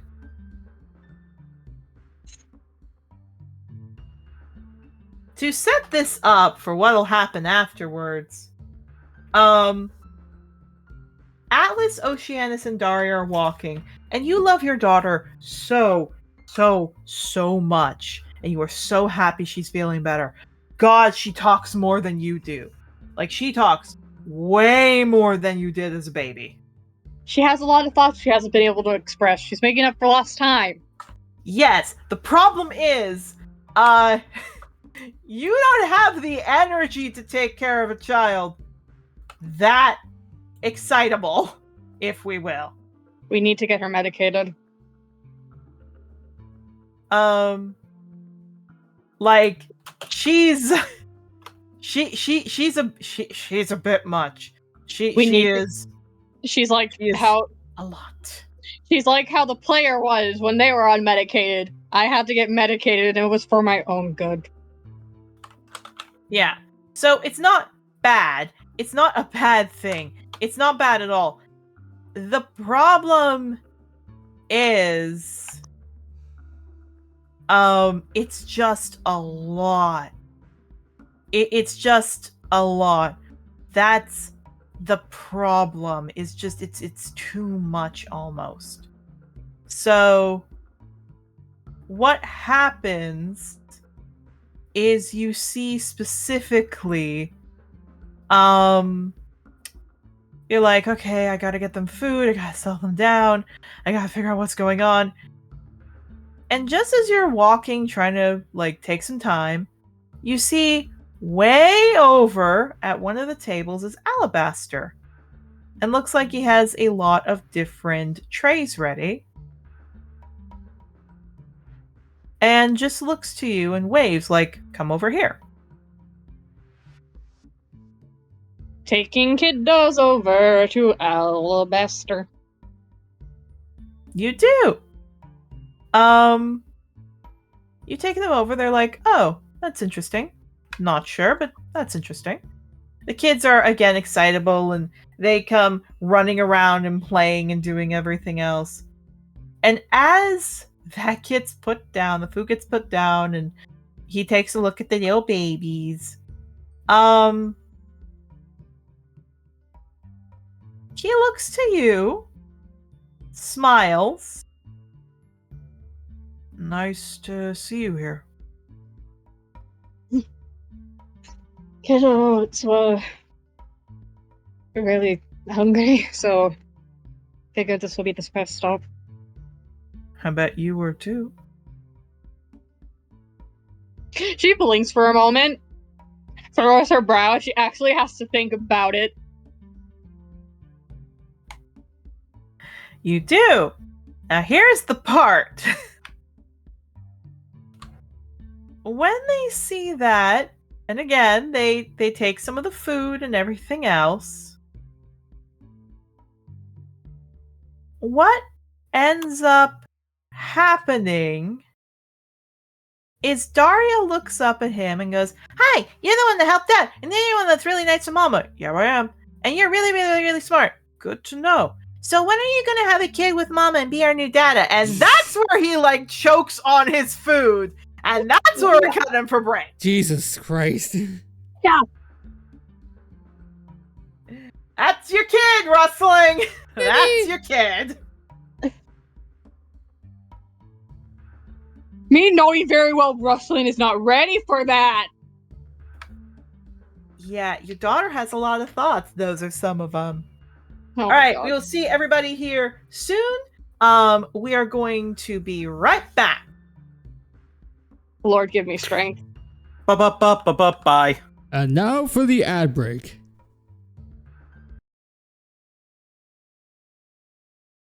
Meanwhile, in the Malachi Temple. Let's see. Where could Cecilia have gone? I've checked her house, Falcone's house, the jail, the Starclux, the confessional. Where do females congregate? Aha! I've got it! I know where she is! The Trothar Chronicles will be back after these messages. Attention students. With the increased visitations and activity happening now during the funeral games, we would like to request that students who are staying at the academy during the event sign up for the Cambion Watch. Many of our student body fear the return of this scourge, and as the guard will be busy handling the events, we wish to have our own student body gain valuable experience and help keep our school safe. Teams of 6 will be given 1 gold per person for each successful shift. Please speak with the Dracodale Guard today about joining, and remember, through dragons we protect. Attention students! The time to refresh and refill our student body council is now approaching. Student council body. Joining is a heavy responsibility, and those who wish to join must be ready to handle both school, coin, and resources to help improve our academy to meet the needs of your fellow classmates. However, it will show towns and potential dragons that you're more than just another Dracodale student. I'm so sorry. You're a hard worker and a well-organized rider.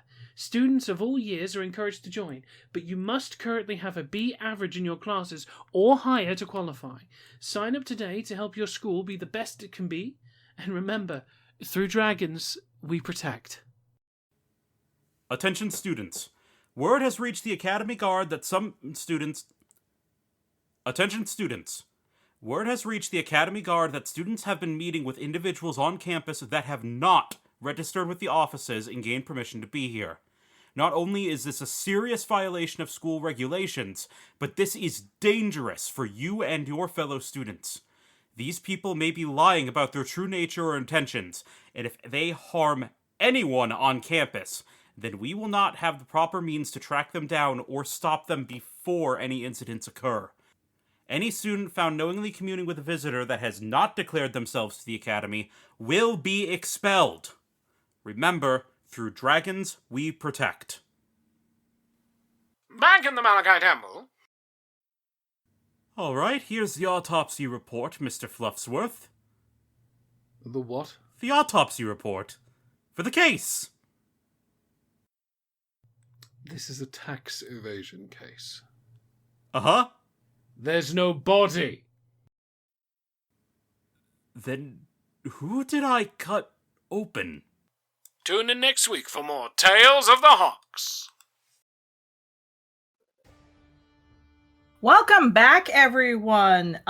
We had a fun time beforehand. Mabel got to meet his parents, as did the rest of you. Mabel's having a crisis. Octavio gets to go talk to Rose about, hey, you might be pregnant.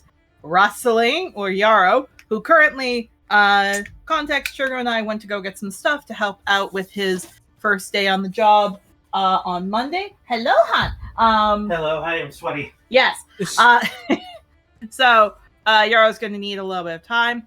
And then, so Yarrow basically gets to go talk with a few people.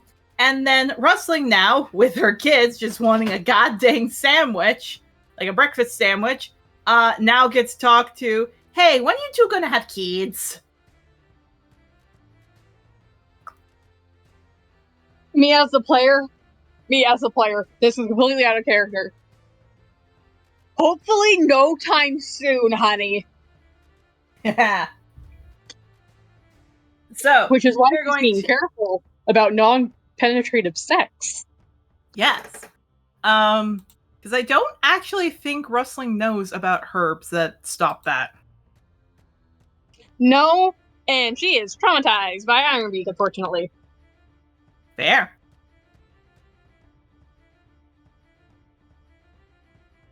Because that was used to trap her.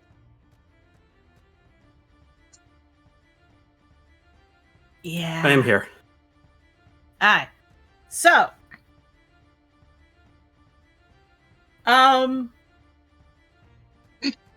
So starting back up with that, Alabaster is coughing his head off, trying to, you know. He was trying to be nice. Yeah, not choking on his breakfast.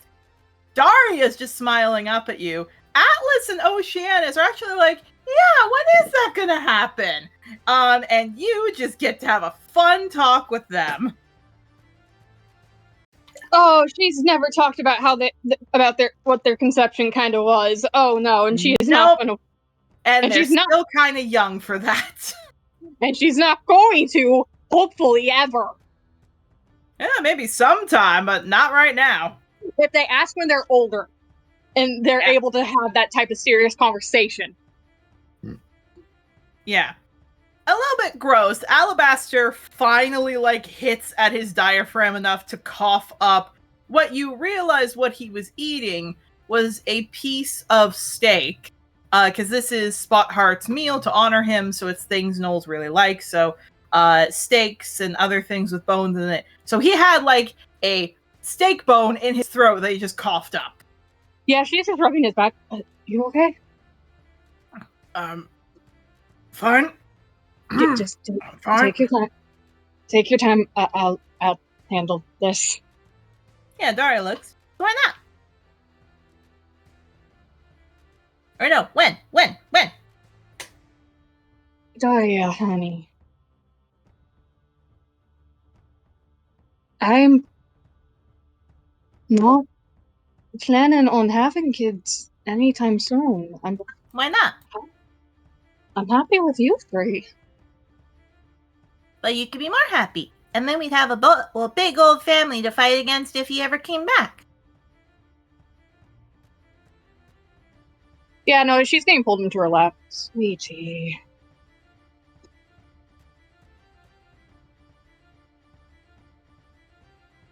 No, we have the Wildstars are like our family now, right? Yeah, but they're gonna leave.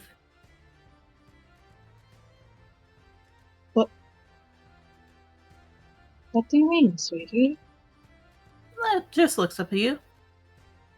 Well, you want to go down back to where Grandma and Grandpa is from what you tell us, and Papa Mabel has to go back to his family, and Uncle Yar would have to go back to his family, and Uncle Octavio has to go find his family.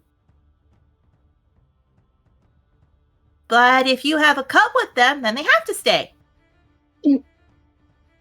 Oh, they already know this shit. Okay. Kind of. Yeah, if Alabaster's looking, her eyes just get this kind of like very. She looks a lot older than a woman her age. Oh. Yeah. And Sweetie. Daria looks a little sad, and she dips her eye. Wait, did I say something wrong? No. Good. It's okay. Yeah, Alabaster looks to you.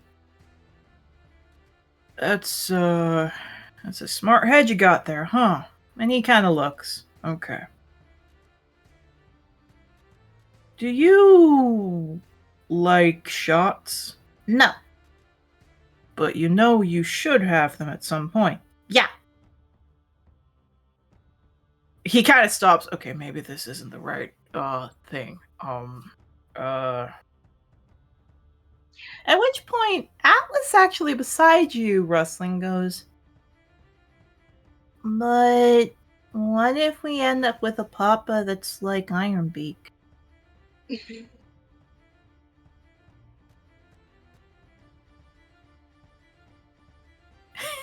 At which point, Daria looks like didn't think that through, stops. Oh. And then she looks over to Alabaster and starts hissing at him. No, he's not like. Hey, shh, sweetie. He is nothing like that man. Okay, I promise. She just clings to you. She's just like pulling. So, I'm assuming Oceanus and is like next to Atlas, correct? So how it is that Daria's in the middle. Oceanus is on your right, technically, like if you're facing your right side, and Atlas is on your left side.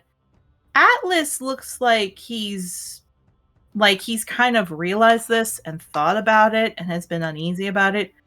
Oceanus just looks like he's eating, but very clearly trying to avoid the topic. Like he's thought about it, but he doesn't want to think about it too. And Daria just looks like it's a hit now. Like, oh, shoot, we could have someone like him. Yeah, wrestling's just pulling them all into like hugging and nuzzling them. You all are so smart for your age. They all nuzzle. Oceanus is still trying to eat his sandwich. She'll let him. Like, it's not like where he's being pulled away from. It's just like kind of like, if anything, her tail's like wrapped around, like kind of just wrapped behind him. If she notices like he's wanting to munch. Mm-hmm. But her arms like around both Daria and Atlas. So she has like an appendage on each kid. Yeah.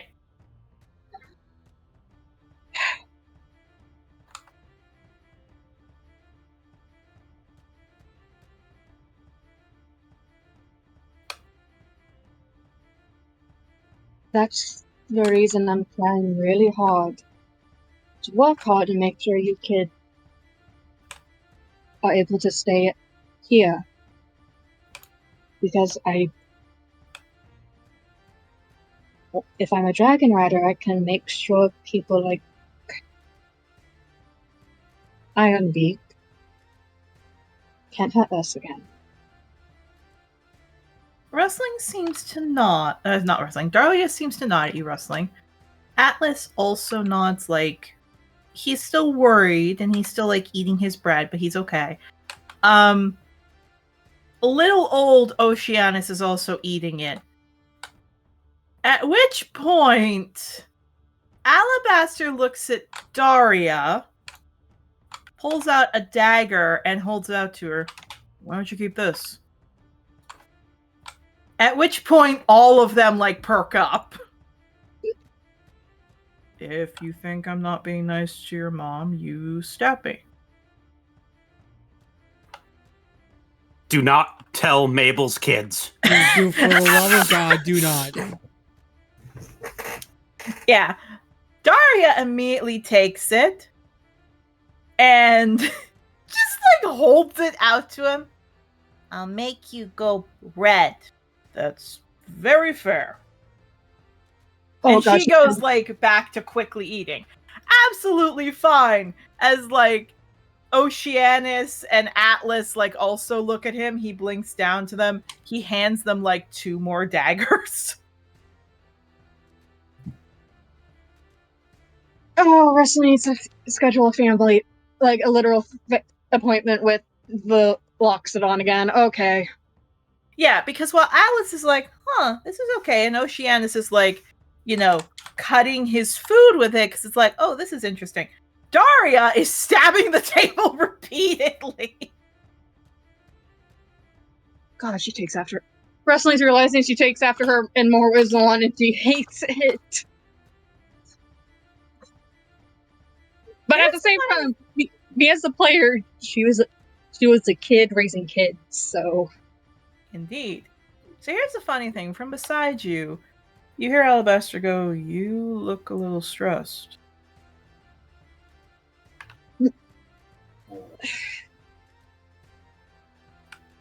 Overthinking. I'm just realizing I need to properly talk to a certain Loxodon for more appointments. And you can decide how you feel about this. You actually feel yourself get picked up and put in Alabaster's lap. So we'll use message. Is it okay if I stay on one leg instead of like right on top of the lap face? He nods, like, yeah, that's fine. As soon as he confirmed that, he'll feel her relax right away as she just shifts a bit.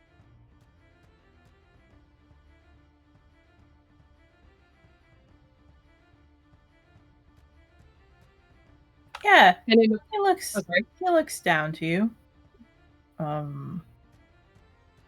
Not you, just... No, I know.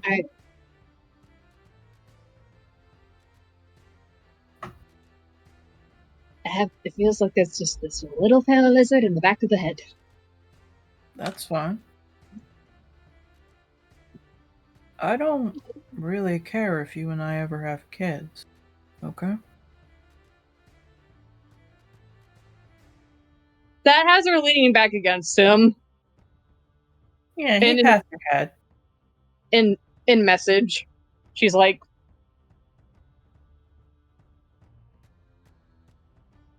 even if I...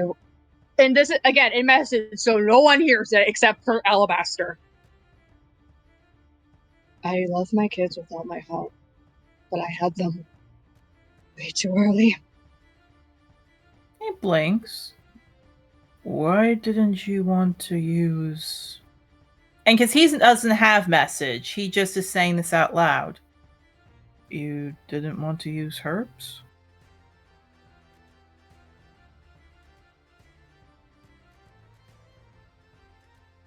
I know it's kind of illegal to use them, but I'm not going to stop you from using them. She believes. Kids, can I...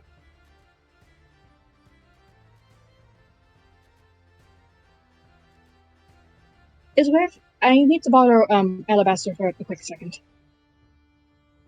Yeah, they kind of are ignoring you because they've got stabby knives. Okay, yeah. They don't care at this point. They've got stabby knives. Yay, stabby stab. Yeah, she's going to pull them aside, not just like where she can keep an eye on them, but where it's like they can both have a private conversation.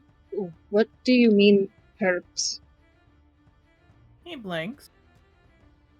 Well, if you don't want kids, there's a few herbs you can take so that kids wouldn't happen. That's a thing.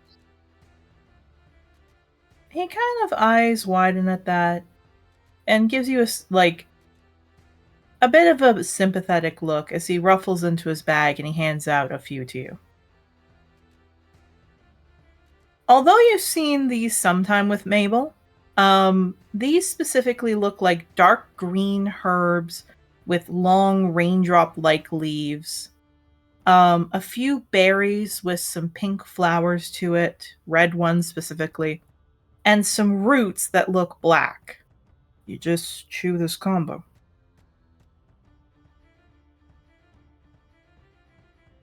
She's gonna put that in the bag.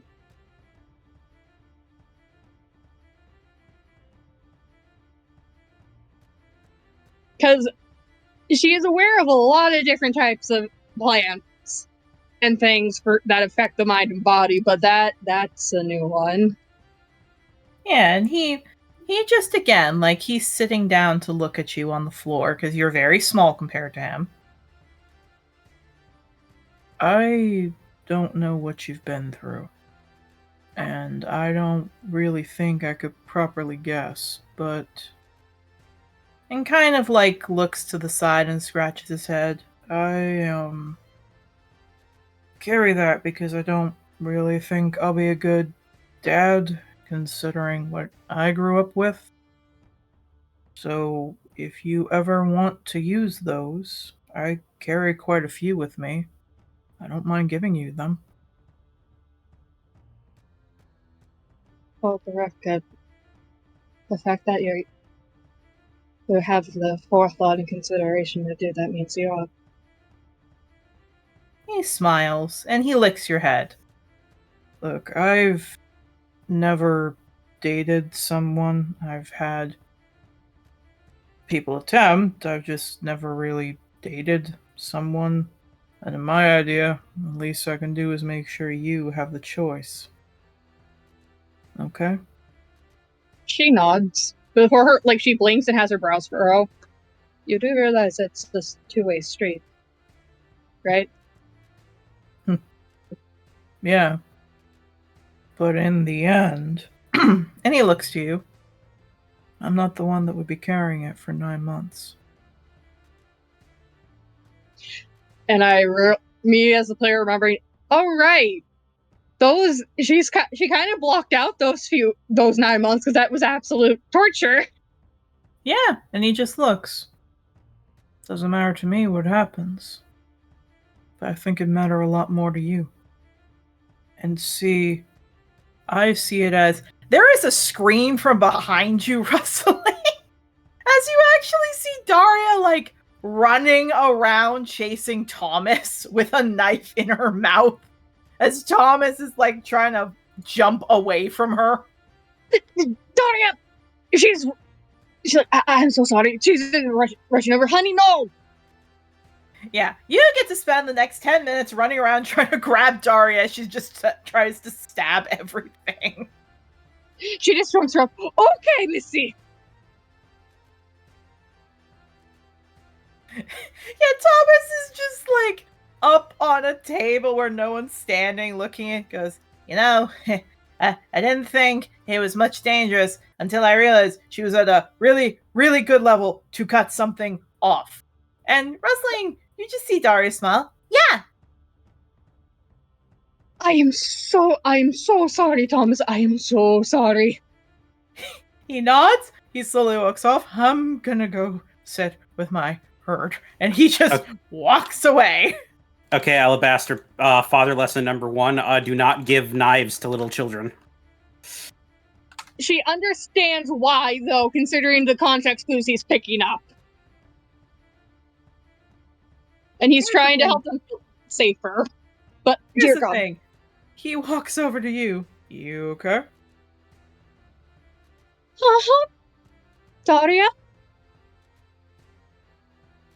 Yeah.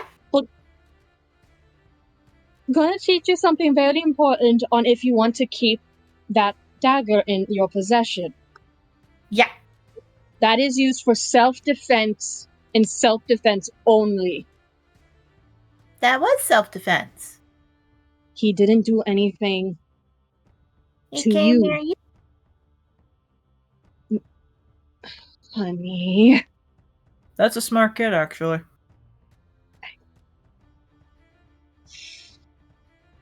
She points at him like, yeah, he gets it. Okay. She blinks. I can understand that. And honey, I understand where the thought process is coming from, trust me. But not every man is bad. Okay?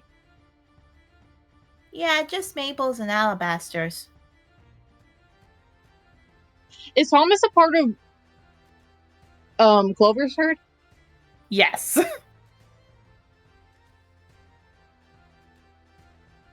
But maybe... Okay, if you're thinking this way, isn't Clover married to Mabel? Yeah. Well, the person you just tried stabbing is a part of Clover's herd. Good. No, honey, that's not good. Yes, it's good, because then he won't try to come near you. And then I defend you. Again, sound thinking from the kid. Alabaster, shut the fuck up. Helping. Yeah, Lynx. Well, that's what happened to me. Dad gave me a knife when I was about 7, and then I had to prepare that at any point I could get stabbed, so he taught me how to cut with people. Again, the more I learn about that man. Okay. Yeah, he just pats Daria's head. Smart kid, but if you really want to stab him, and he points like in the inner thigh, go for here. There's a vein there that makes him bleed out real quick. Really? Yep, I'll show you where. And he picks her up. Fucking dumbass. This is how he was taught! Alabaster, have you considered going to therapy? Nope. And he just keeps taking Daria back over to the plate of food. Oh my god. She just putting her hand, like, running her hands through her fur, like, along her head and then down to her neck fluff. How am I the most mentally stable one of the people I'm interested in? No idea, but it's a fun experience. Oh. Alright. You get to spend the rest of the morning just seeing Alabaster specifically teach Daria and the others where to stab to kill people really quick with their height, including the Achilles heel and the inner thigh. And like Atlas doesn't like that thought, so he just puts the knife down and he like clambers into your arms because he doesn't want to kill people. I feel like every so often she'll have to reiterate, it's only if someone is doing something to you, like Mr. Gold. Yeah. Oceanus does seem to get a little bit of that, and he does seem okay with it. But he gets tired, so he goes by her side. It's only Daria that does a lot with Alabaster. By the end of the lesson, the only thing he ends off with, and don't take these into school. Why? Because teachers sometimes think that it's bad. Is it? Not really. I think you should honestly carry a bigger knife whenever you travel. But that's fine. Alabaster, and they just have some fun. Note to self. Han, I think you're on mute. Hello? My man. Note to self, Alabaster is also getting dragged to therapy, whether he likes it or not. If you can drag him, sure. If he wants any more intimacy with my hand, he will. Why you gotta say it like that? Okay. You'll have to go back to using your own. Or now, He knows to do that. if you want to go back to having, if you don't want to go back to having blue balls, you will go to therapy. Fair enough. Jesus. Don't you know dogs can jerk them anyway? Okay. Okay. Look, wrestling's just like, oh my god. Literally, wrestling's realizing, how am I the most stable one of the people I'm into? What the fuck? I don't know. She really Okay. is the my friend. I don't know. All right. So here's the thing.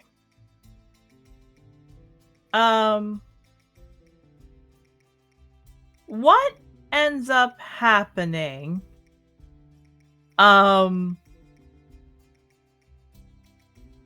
is basically that, how do I describe this? Octavio, Oh no. you know where you want to go. It's not that hard to figure out where you want to go. Yep. And it doesn't take you long to find who you want to talk to. Where's she at? She is currently sitting in the garden.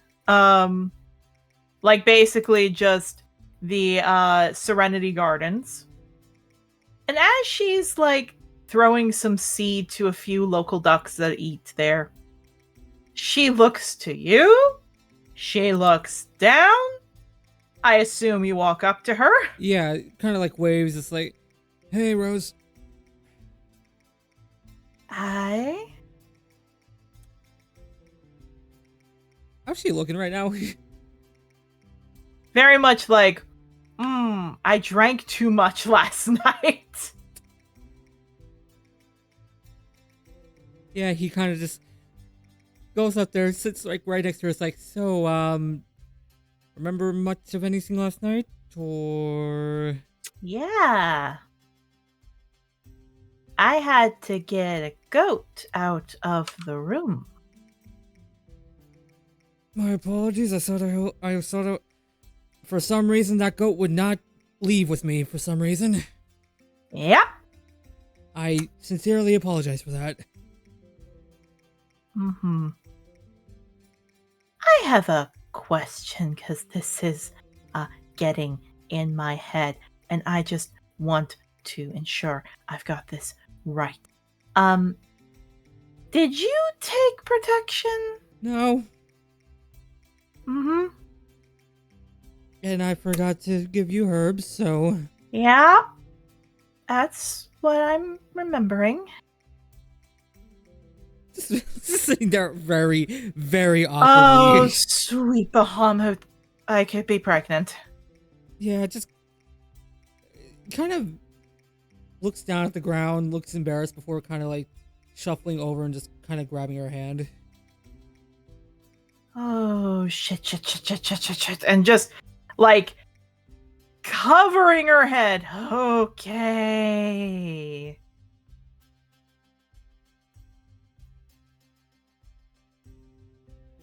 I'm sorry. Fine.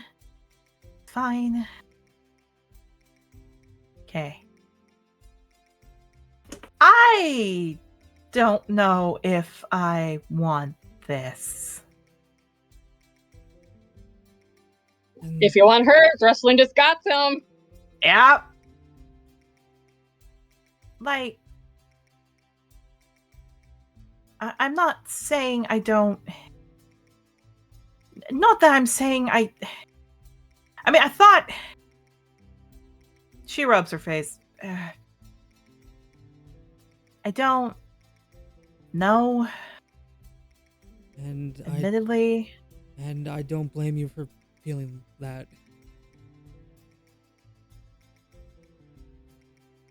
How do you feel about the whole thing? Kind of rubs his face.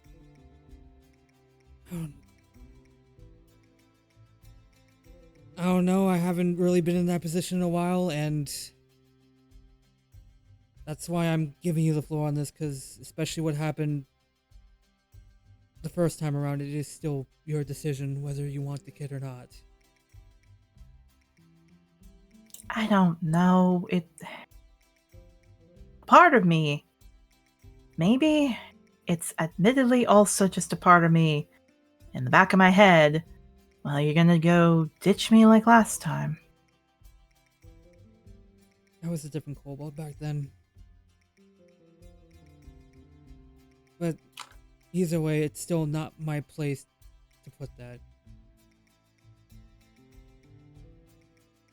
I realized how fucked up it was back when I did that back then. Took me many, many years to figure that out.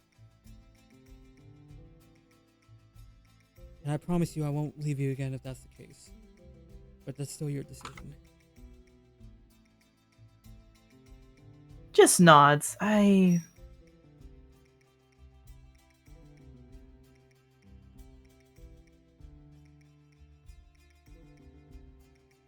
don't know how to feel. I mean, don't get me wrong. Ask me this years ago, I would have slapped your head with a nice, lovely little cleaver, but I don't know. I don't know if you're going to be here. I just got here, and now this is happening, and I don't know. I really don't. I guess that's why I wanted to ask how you felt, because maybe you could let me know, but I think you also don't know, which is great. I really don't. I just don't want you to put you in a position that made you that uncomfortable ever again. And I appreciate it. It's just... She rubs her face. How is it we have sex one time and this happens? He kind of blinks, he kind of sighs, he looks out forward, he in his mind says, well, this hasn't been the first time this has happened, but nor was the only person. Just sighs and looks to you. You know what I mean. I do. Look, if I'm being honest, and I have to think this over, the best thing I could think about is if that was to happen, I don't know if you'll stick around. It's less the pain, I'm not going to lie. The last time it was easy, I just took some herbs. It's more, I don't know if you're going to stick around, because I also hear, like, this other woman that you had a kid with, you also abandoned? He kind of sighs. That's a very, very long story that I'm still trying to work out trauma about, so... Did you abandon them? I was tricked. Okay. I was tricked by someone who I thought would leave me alone for the rest of my life, but he keeps on somehow finding his way back in. She nods. Okay, Rose, let's roll a roll.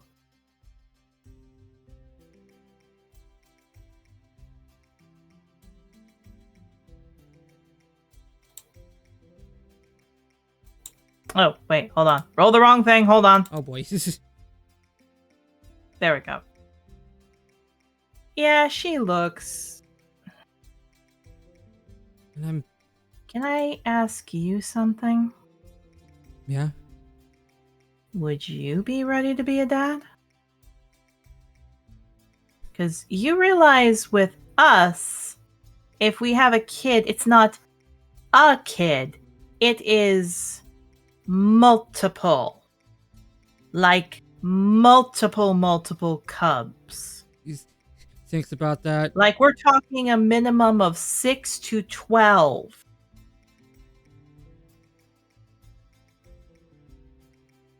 He kind of just sighs.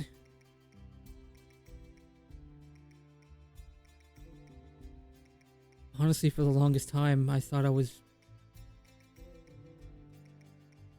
too afraid for that, but now I'm just unsure.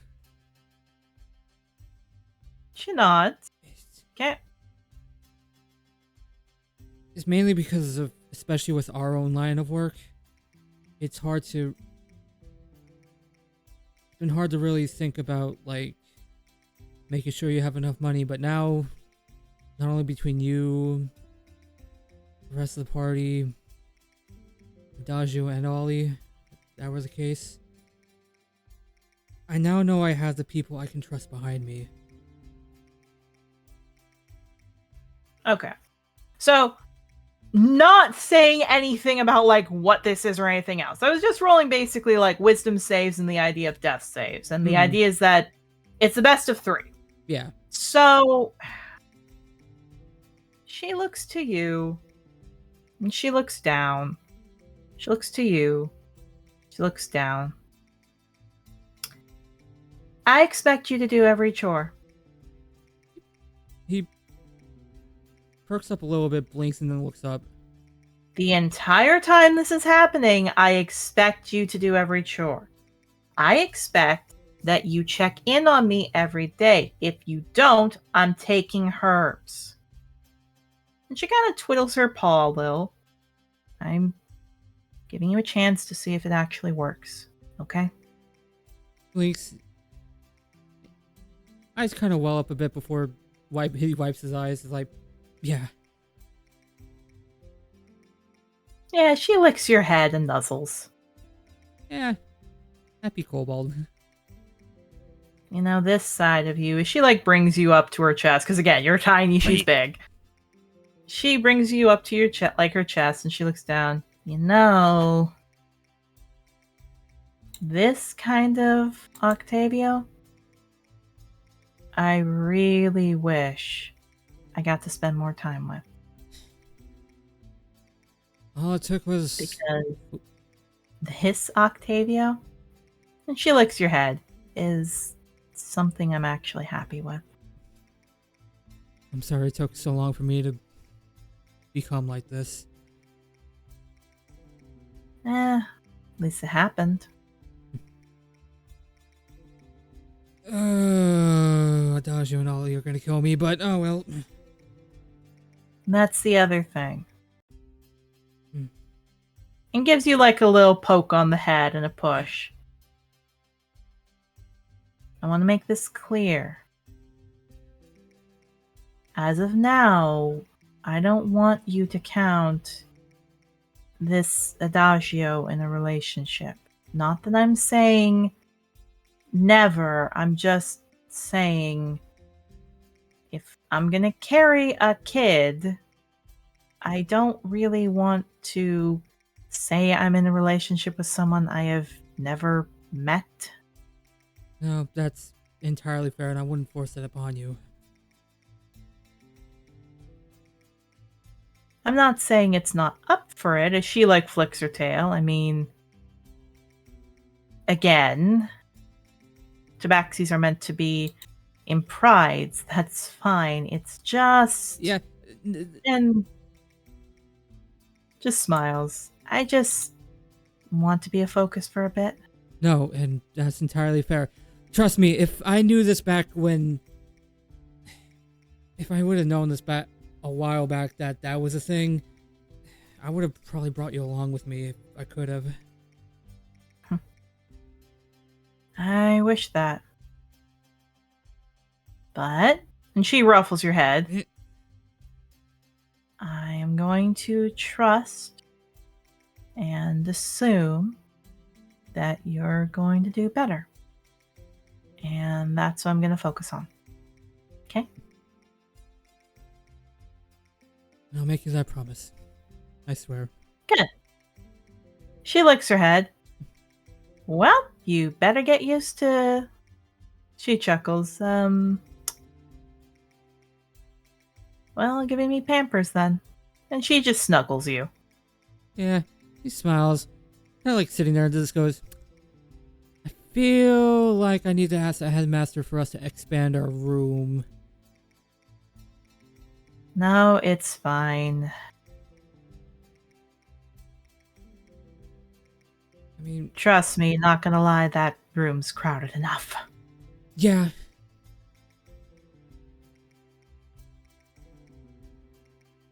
Just want to be there for you. So. Yeah. If it happens. And she, like, boops your nose. You don't even know if that's gonna happen. Fair, I just know my luck. That's all I'm saying. Fair enough. And she ruffles the top of your head. Well, I got you. If you run out on me, I'm going to find your testicles and drag them across concrete. Yep, no, fair. Switching to Yarrow! Hooray! Octavia knows this place. He agrees. He doesn't blame her. Look, all I'm saying is she's like, if I do this, it's in the assumption that you're not going to abandon me. Yeah. You abandon me, I make it so you can't do this with other people. You need to make like communication stones so that way they can just text back and forth to each other. More like call, but yes. Yeah.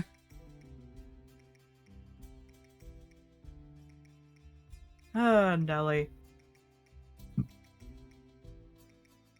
Okay. So.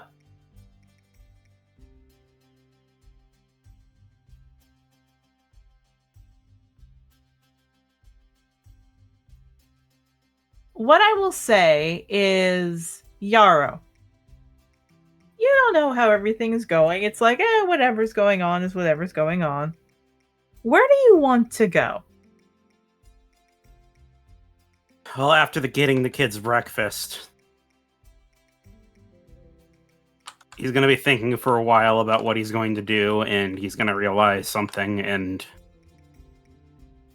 whether he's ready to or not, he's going to go to the Zorilla Temple. You do.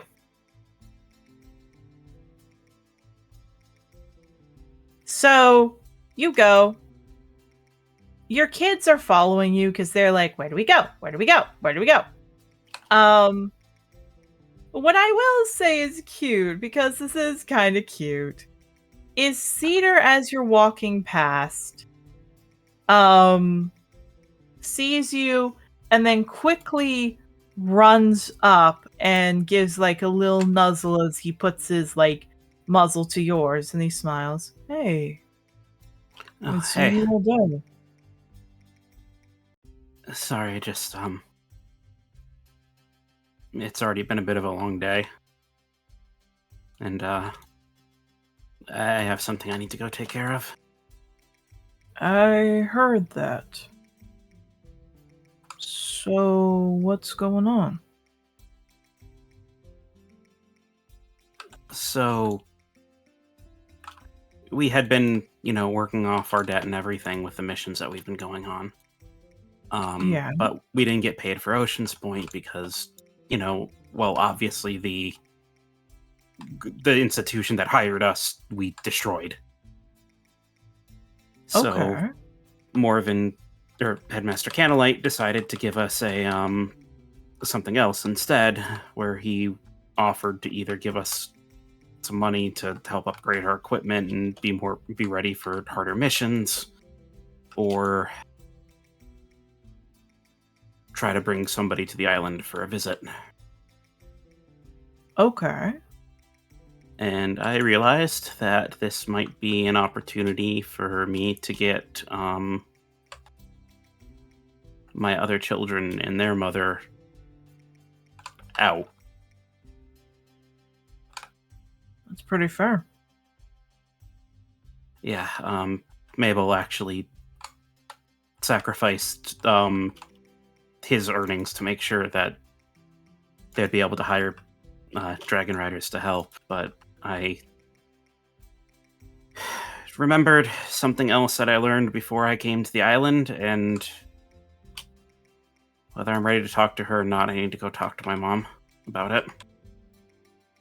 That's fair. You want me to come along, or you want me to watch the kids? If you could watch the kids, that would be wonderful. I don't know how the conversation with my mom's gonna go, and I'm not sure if her temple's the best place for children to hang out. Yeah, he smiles, he nods. Yeah, of course. And he just looks down. The kids look at you like, no, I want to stay. But what changes it is Cedar pulls out what appears to be a ball. It's a really, really big ball. And they're all confused about what's going on, but he lowers himself down so he can get the ball in his antlers and then flings it. And that's when they go chasing it. Like, their little tiny stubby legs gonna go chase it, and Seer just runs off after them. He smiles and feels a little more relieved at that, but takes a breath and starts heading to the merchant fields and to the Holy Acolyte. You do. So, how is the best way I can describe this?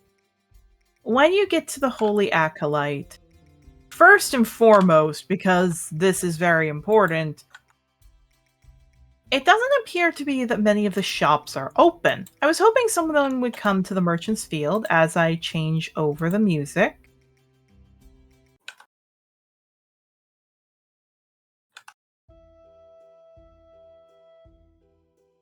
The Holy Acolyte is one of the shops that does look like they actually have people there, but many of the shops either look like they're opening early, or quite a few people are closing shop because no one's coming about.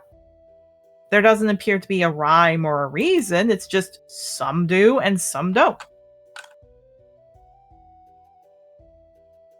Mm-hmm. The only consistency, if we will, is that the ones that don't seem to have people there appear to be shops for, like, fighting, like Bolson's is closed, and something like, the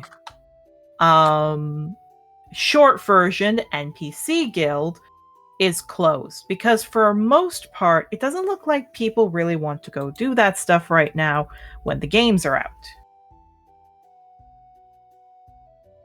And I'm guessing for the people that are participating, there's probably pop-up shops closer to the field. Yeah. So, funny enough, you do see Maria's there, and she's sweeping up stuff. She perks up and looks. She smiles. Ah, good to see you, Yarrow. I haven't seen you in a while. Is everything okay?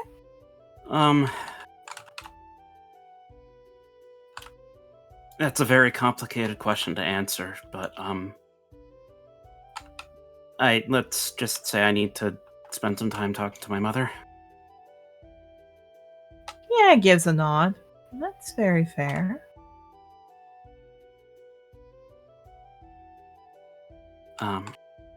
Well, if you need that then, and she just gestures her hand out, the temples are open. Do you have an offering for her?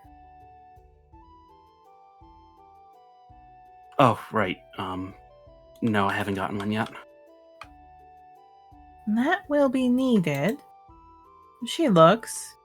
What kind of offerings are you thinking about? An animal, or maybe something small?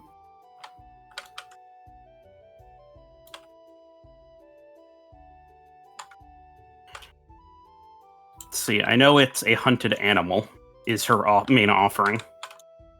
Yeah, so let me get it here for you.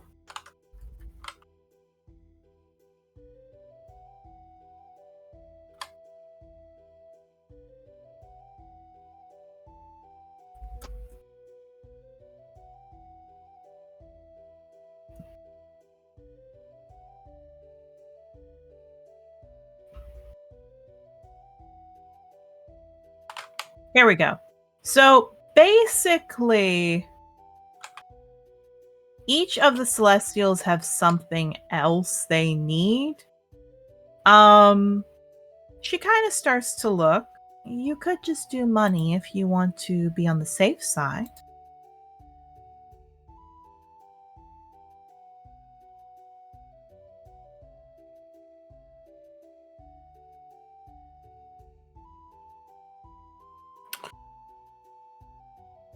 I've got an interesting question, hon.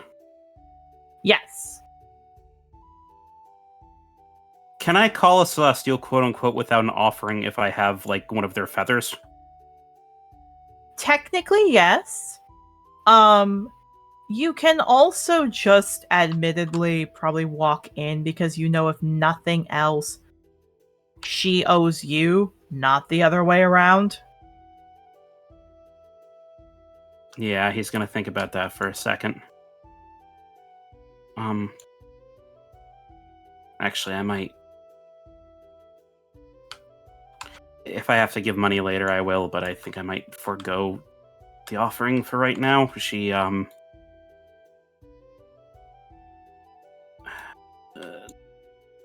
It's a complicated issue, but let's just say that she's been lying to me for a long time, and,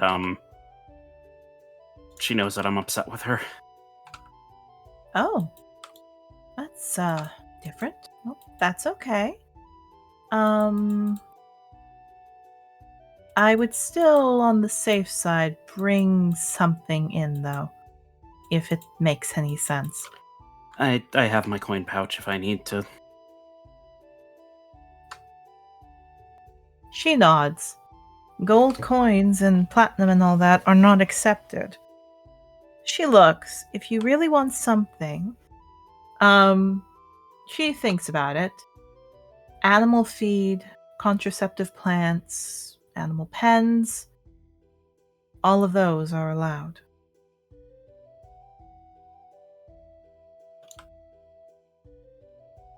Well, I do have something on me, but that would probably be more of an older one. And that is? Oh, I was saying that above game. Oh, fair enough. I have the watermelon seeds I haven't done anything with yet. Yeah, she would nod. Watermelon seeds, probably not.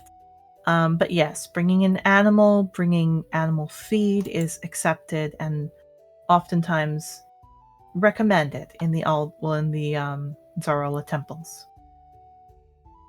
Mm.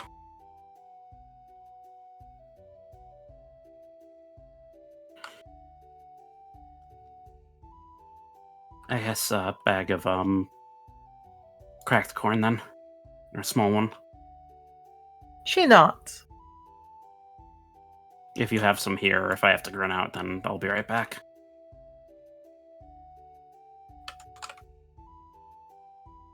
Yeah, so you do indeed, wait a little bit. She comes back. All right. She holds out a 1-pound bag of cracked corn. Here we go. And she starts to, look through a little piece of paper. Looks like she wrote stuff down. Right. So, that is, for the size, 2 silver. All right, and he's gonna quickly take it out of his pouch and hand it over. Yeah. She nods. She seems happy. Enjoy your time. And she goes back to sweeping. I will try. And he'll take a breath and then start heading to the Zarola temple. You do. It doesn't take very long to get there. She's not one of the, farther back ones. It's actually quite close. So, you go past a few of them, which basically to double check where they are on the merchant field, just to demonstrate. So Zarola's temple is actually this big one in the middle here. So it's, let me just ping it, this one here. Okay. So yeah, very close. Yeah, Alder's is right here. It's the one that's covered in plants.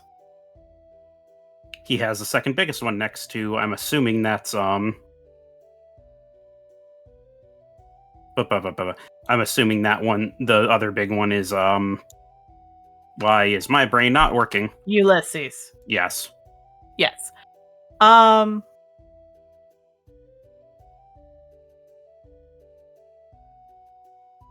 So basically what's going on is that you go in, and the second you step in there, suddenly the wind turns around and the statue of the Sphinx ahead of you just immediately eyes blink and looks down to you. He's not going to meet its gaze for a second, but he's going to take a breath and he's going to walk forward, kneel down, and set out the bag of seed. The stones, like the big giant stone, like stone Sphinx, walks over and immediately starts to nuzzle you. Ignoring the food and everything else, she just nuzzles you. He doesn't react to it as much. And he just kind of takes a breath. I don't want to be mad at you. I understand why you did what you did. And he kind of looks up to her. I've been struggling with my identity my entire life, and to know that I had this loving family and everything waiting for me, and you had made the decision by yourself to keep me from them, hurts a lot.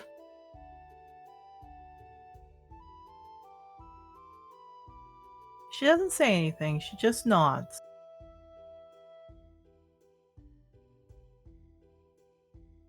But that's not why I'm here right now. I heard a rumor of something before I came to the island, and I wanted to ask you about it. She perks up and nods. I heard some of the other new students, before I got on the boat, mention that they heard that a group of huntresses was mobilizing in the direction of Oleander's Grove. Yes, that is correct. I want to know what was going on. And she just looks and sighs. I don't know. It's not your group, if that helps. So it wasn't being led by Hawthorne? Hawthorne is no longer the leader of her group. He lifts his head up a little bit. What? Hawthorne was struck down. When you left, there was a takeover, a coup. They were trying to take down the children. And that resulted in her being dethroned, and I guess best way to describe it is dethroned, and your kids are safe. It's just, it's not good for her. She was heavily hurt. She'll survive. She's just recovering. I see. So, you didn't sanction them to go in the direction of the Grove. Were they raiding it? Were they meeting with you? I know it sounds like they're my huntresses, but I do not control them unless I specifically see something is wrong, and many lead huntresses have found ways to change to get what they want in a way.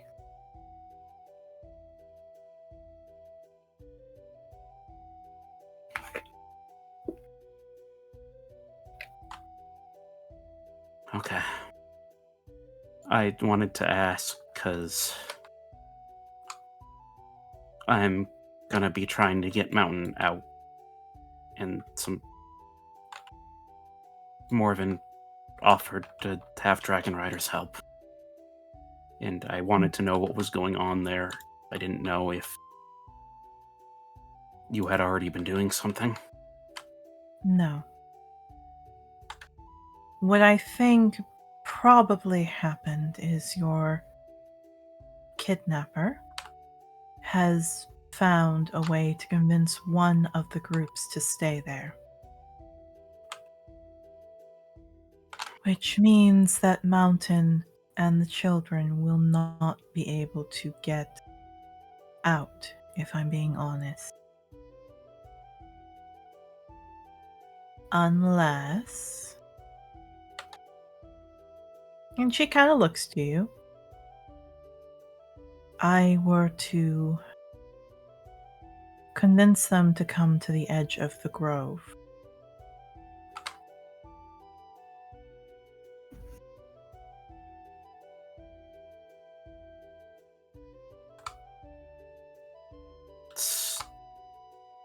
It would be a difficult thing to do that. Unless I was there. I know. The problem is that when you left, it was easier. Getting harder now.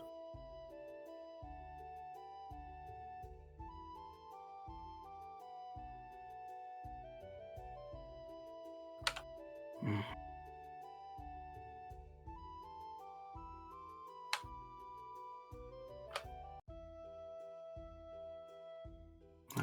I think I understand. Yeah. She nods, she looks to you. If it helps,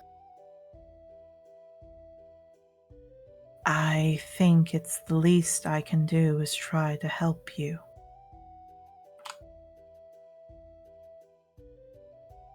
But I can't guarantee she will want to stay out here.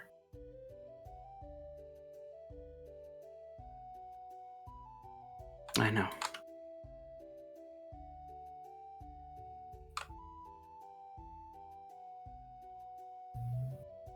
That's one of the things I'm the most worried about, but I have to try, don't I? Every I know. year that passes that they're there, it's gonna be harder and harder.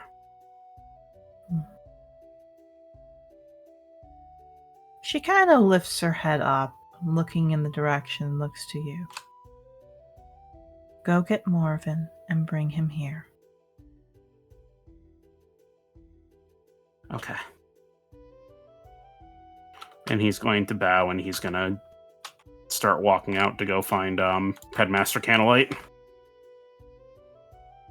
Roll me an investigation. An investigation. That's a roll I don't do very often. Investigation. Don't think. Yeah, it's not a bad roll. It's not one of my best, but it's not bad. Indeed. Why is there a Word document open? I don't know. That is a 9. A 9. Yeah, it takes you a very goddamn long time. But finally you find Morven. Looks like he's talking with a few students, possibly as well. It looks like he's talking with Spotheart's family. He's Yeah, if he's talking to Spotheart's family, he's gonna wait a moment for a break in the conversation or a sensible time to interrupt. You do. It takes you a while. But eventually, about 20 minutes-ish, there is a bit of time, there is a break. And you can walk over to him, which he looks over to you. Yara, we are looking and have started to sort through our riders to see who would be the best fit. I'm glad to hear. My mother, Zorola, asked me to bring you to the temple on regards to that. Yeah, his eyes go wide. Like, okay, I'm not even going to question that, as he just follows you. Fair enough. Yep, fair enough. Again, he may not believe in fate, but he understands. Yeah, he doesn't believe in fate, but he does know not to go against a celestial. Especially one as vengeful as Zorola. Yes.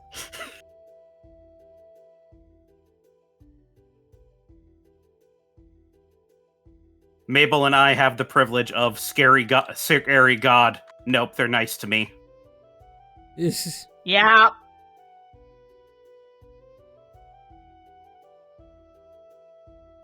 That's the, oh, if I say no to this, I'm going to get killed. Nope, just...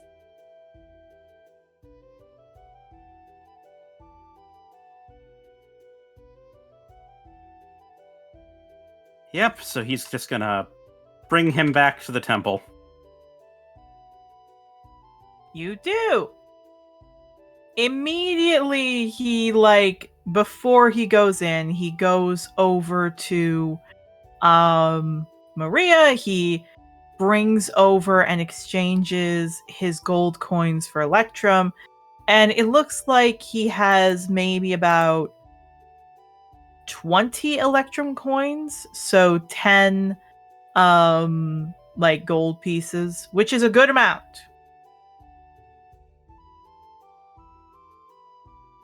Yes. Yeah. Once he has that, he walks with you. Zorola is waiting outside. And immediately he bows to her. She gives a nod. He, without looking up at her, holds up the coins. They levitate over as she takes it.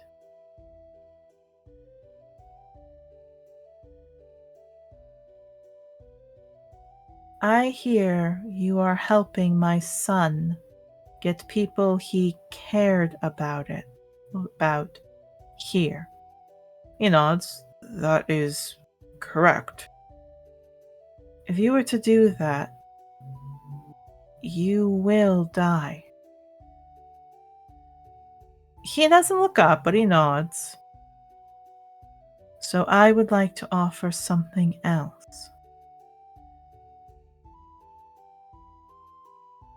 You will give the amount of money that you would have spent on this to Maria and exchange it for Electrum. I will bring them here. All right? He blinks. Yes, but isn't it? It will not be dangerous for me. And she looks to you, Yarrow. I don't think it'll do much, but I hope it's a start.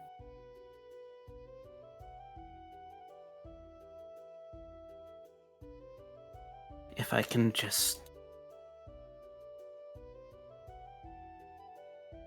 If I can get them out even for a little bit, give them a little time where they don't have to worry about her, then...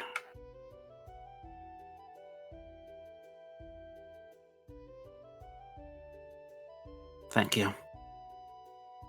She nods. In a call of in a mist-filled swirl and a call of animals, she disappears.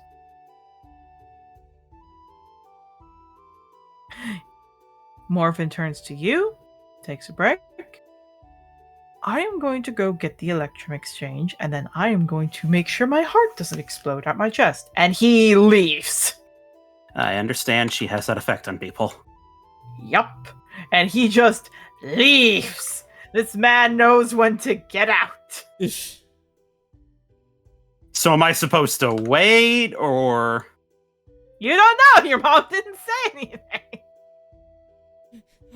Y'all are just standing awkwardly in the temple like, okay, I guess I'm just standing here now. Indeed. What I will say is next we are going to move over to Mabel! Oh boy. Because you get to have a fun time dealing with this. No. Because, again, you have to deal with the fact that little old Zagreus, who every time you have a special moment with, you do something that's a funny little prank. You two have to talk about that. So, yeah, no, he's just cuddled up. He's like been petting your head for a while. You feel okay. And he's just kissing your head. What do you want to talk about? Nothing currently. Mabel's just chilling. Fair enough. No. He gives, like, kisses. So, you want to talk about your feelings? Not really. Yeah, that's not how we do things. And he, like, nuzzles you. Come on. Just sighs. My parents got therapy. Well, that's great. Unless you didn't want them to get therapy. I mean, of course it did. I just... Okay. And now they're cool with medicine, apparently. That's... bad? Because he's looking like, what? What is wrong here? What's the problem? I think maybe I'm just mad that they couldn't do all that for me. Oh. Yeah, he hugs you tired. Oh, yep. Got it. I mean, like, I'm sure my little sister is sick, but, like, for their kid who has asthma, they figure out medicine, but for their kid who's terminally ill, they can't medicate me. Yeah, that's not fair. Just sighs. He hugs you. He kisses your head. Hey. I'm not saying it's right, but maybe they kind of recognize they messed up. I mean, probably, but it's not like they were going to talk about it. Maybe you can force them to. I don't want to do that. That's not gonna help. There's nothing I want to do less with my parents than talk honestly, frankly. So things won't get better. More, there's just too much to unpack there. The minute we start talking honestly about our fucking... everything that happened, then we have to unpack how much what they did fucked me over. And I do not want to get to the point where we start having to talk about Jamie. Why not? I don't want them to know what actually happened there. They can live blissfully unaware of what happened with that relationship and think that we just broke up because I hated him. So they're your kids? Just shrugs. No, that's just how it works. That's how you think all parents work? No, just us. Why? Shrugs.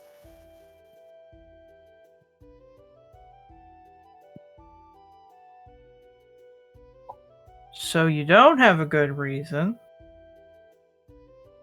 And And you just don't want to because that's how it is. You want to teach Sage that? No, but I'm comfortable with our version of this relationship.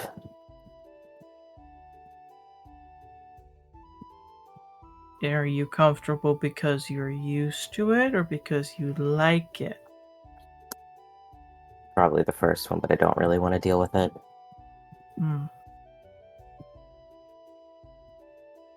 So, can I give you a little bit of advice?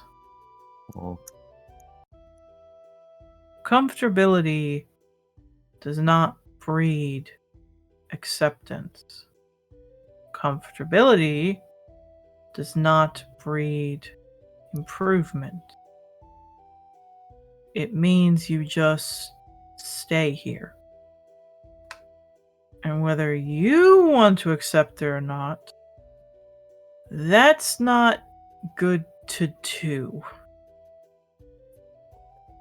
Okay? Just size. Sure. Not sure. And he gives you like a push on your head with a finger. No, Mabel said sure, like annoyed. Yeah. He like rolls so you're on, like, basically he's on his back and looking up at you smiling. I mean it. Look. The whole thing is that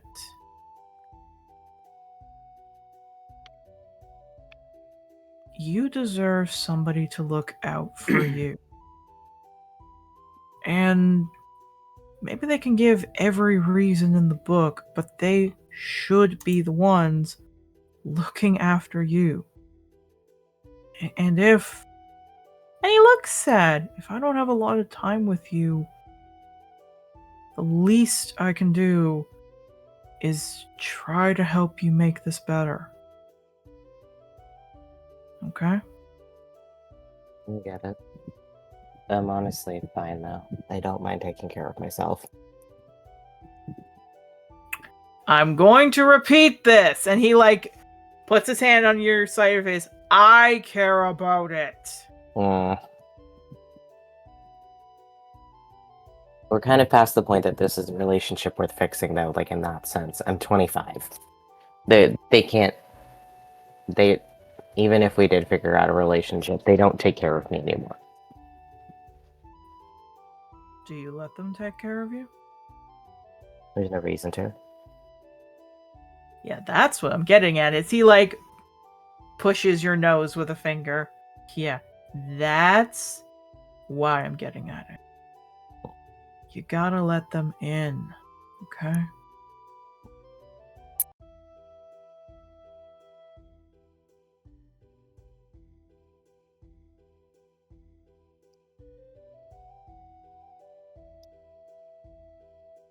You can't not give them an opportunity to do that. And to be honest, you deserve to scream at them. You deserve to snap and yell at them. Okay?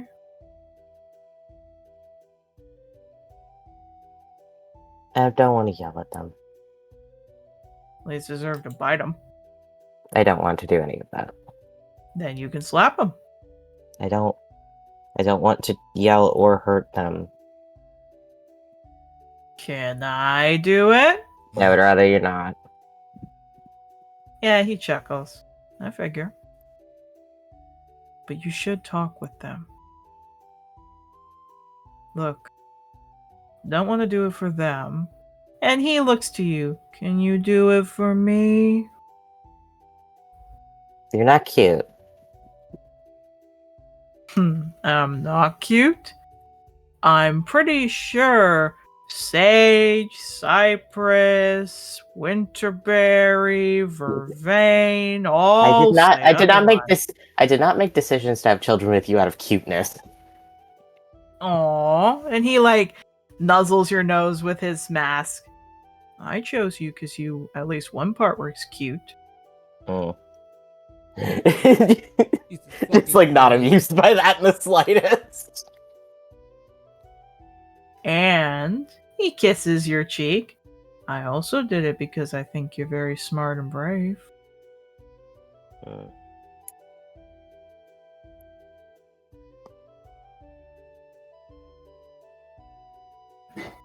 Yeah, just sighs. I'll talk to him later. I have to talk to Victor. That's fair. He kisses your head. And the offer still stands. Mm. But the other offer also stands that, and he kisses your head. I'll always be here if you need me. And if you don't want to, well, remind them, then I'll make sure to beat them in for you. I don't want them hurt. I can heal them. I don't want them hurt even temporarily. Aw. That's a different thing I'm used to. They're my parents. Look, again, it's not the dynamic that I should have with my parents, but I've spent my entire life trying to protect them. So I'd rather them not be hurt at all.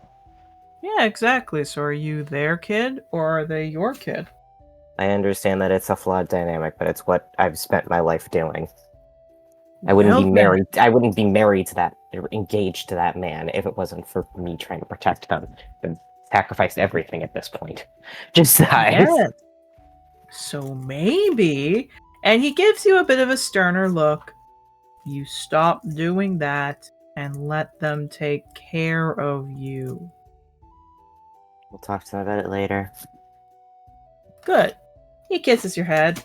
Well, I'm gonna get a little roost and a little area set up for me and Henriette. Oh, and he kind of smiles. I hope you realize Jamal's gonna be here too. Just nods. Smiles! He kisses your head and he disappears. So, you wish to go find Victor! Yeah, just be like, are you good? Funny enough, roll me investigation.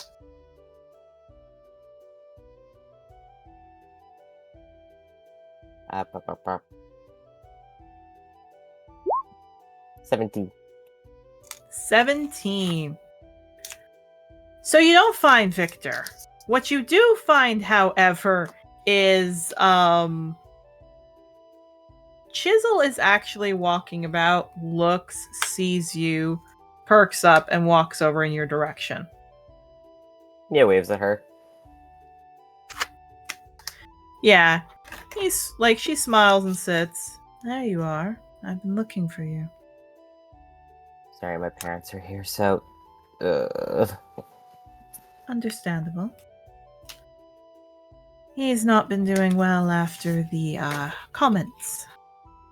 Yeah, I wanted to talk to him about that. I appreciate it. I calmed him down. It's just something the Sovereign told him that I have been working for a long time not to get him to believe, and he still believes it now. Oh, okay. Also, 1 second. As a player, I still feel terrible. No, it's fine. Yes.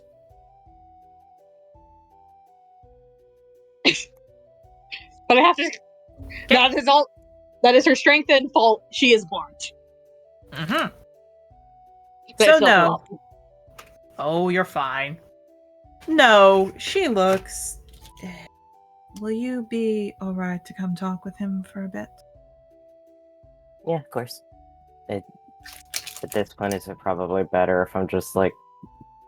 I don't know how to tiptoe this. I don't know if it's better if I just straight up tell him everything the Sovereign did to me, or if I, like... Okay. I won't lie. Victor is not the person who I would have wanted as a rider. I was chosen specifically for him because the Sovereign thought I wouldn't challenge any of his views. In the end, he decides which dragons go with which people. I want to make this clear. The Sovereign said if he ever made a friend, he would just be lied to. Just be honest with him.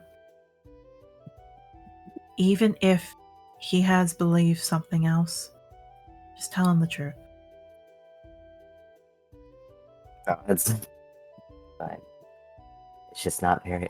I don't mind talking about it with him. I trust him not to be weird. It's just not. It's not easy information to handle. I don't talk about it a lot. Well, if you were to tell him, what would it be? I don't know, it's a lot of information. He's done a lot of things to me. Like? He's killed me multiple times. He broke my wrist that one time, and then I had to spend multiple days with the broken wrist. It was a whole thing. Other bones made me watch as he killed other people, forced me to hurt people, forced me to torture someone to the point that they committed suicide, and then made me watch, and then tried to make me revive them against their will. That's leaving out the sexual assault, but shrugs. Hey, yo, what the fuck? Yeah. This is why Mabel's like this. Yeah.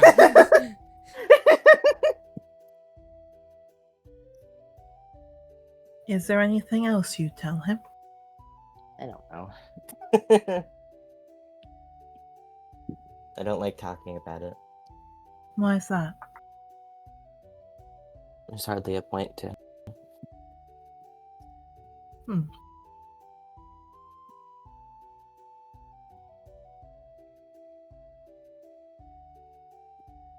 mean, no offense, most people don't believe me when I say the Sovereign's mean at all.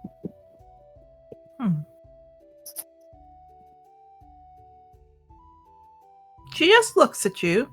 Did you get that, Victor? Ugh. Just looks annoyed at her. Looks so annoyed at her.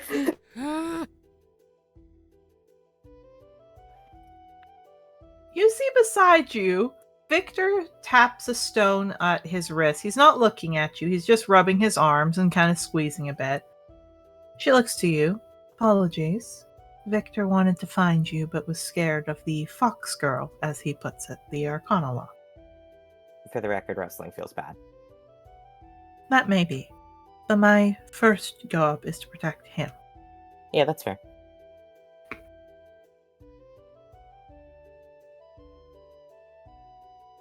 No, Victor looks at you, and then he just looks at the ground. Are you okay?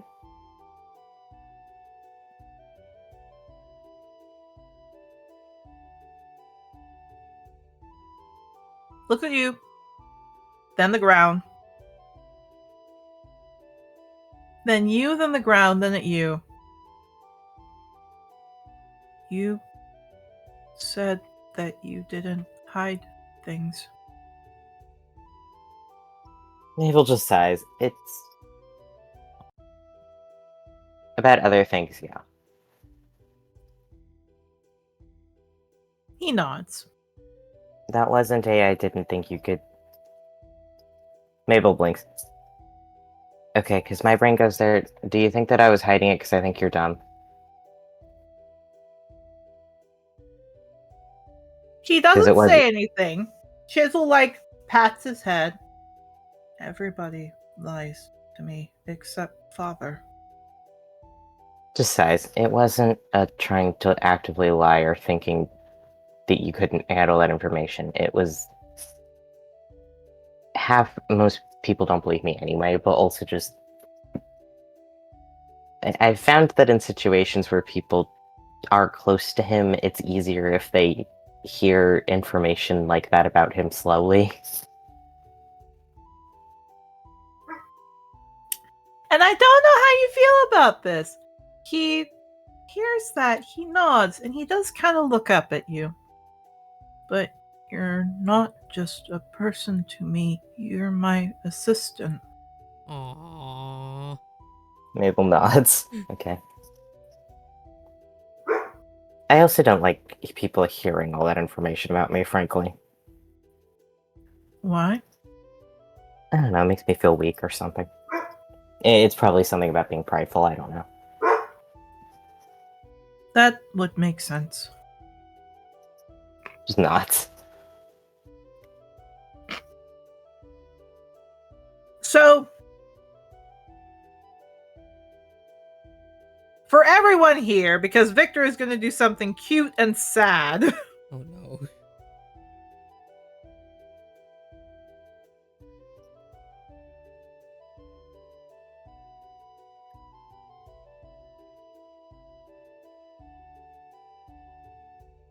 So, what ends up happening is Victor does look at you. Everyone who lies doesn't want me. My parents lied. And other people have lied. Which is why I thought that you didn't want me. No, that's not the case. Yeah, I shouldn't have been lying about it. I just didn't want to upset you, I guess. He looks to Chisel. Chisel nods to him. He looks to you. Then I would like to say, don't lie to your assistant or your head of operations again, okay? Yeah, sure.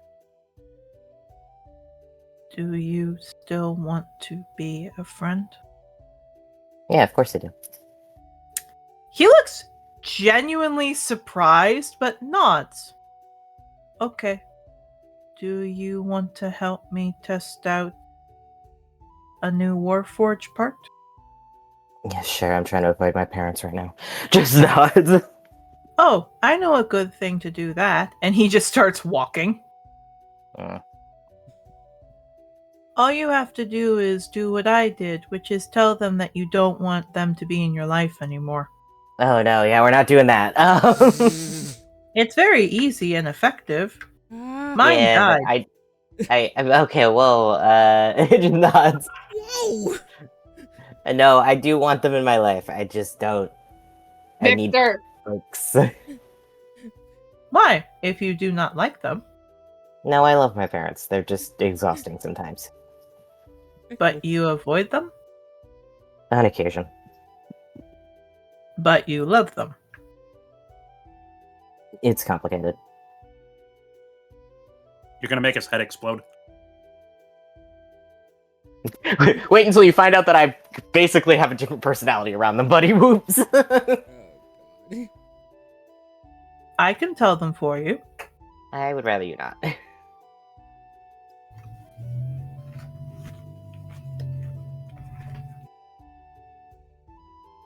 And he just looks at you, nods. I mean, I do not think you want me to do what happened with me.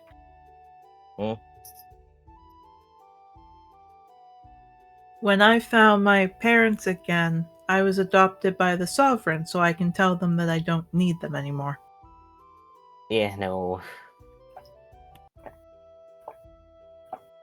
I mean, that is kind of what he did to me anyway. That makes sense. Just nods. That's why, admittedly, I was confused why, if he did that to you, he would want to marry you.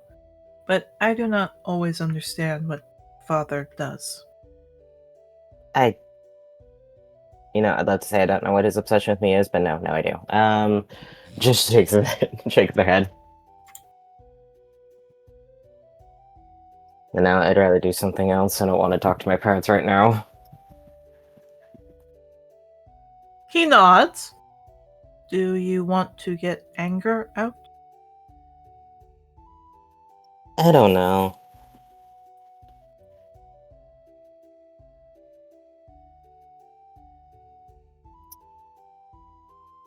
So... There's this new idea I made called a rage room.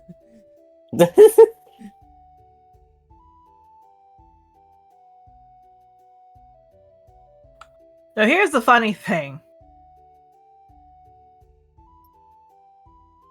What Victor holding up the gun. Would gun help you? Here's the funny thing. He actually does look at you. Thinks. Looks at Chisel. Chisel nods, like she's understanding what's going on. And what happens is she basically brings a very large axe. Excuse me, he brings a very large axe. He looks to you. We could use some more wood for other Warforged parts. And he just brings you over to the section that has like a good tree as he offers an axe. Like, you can chop down the tree. Yeah, no. It will do that, I guess. Roll a wisdom.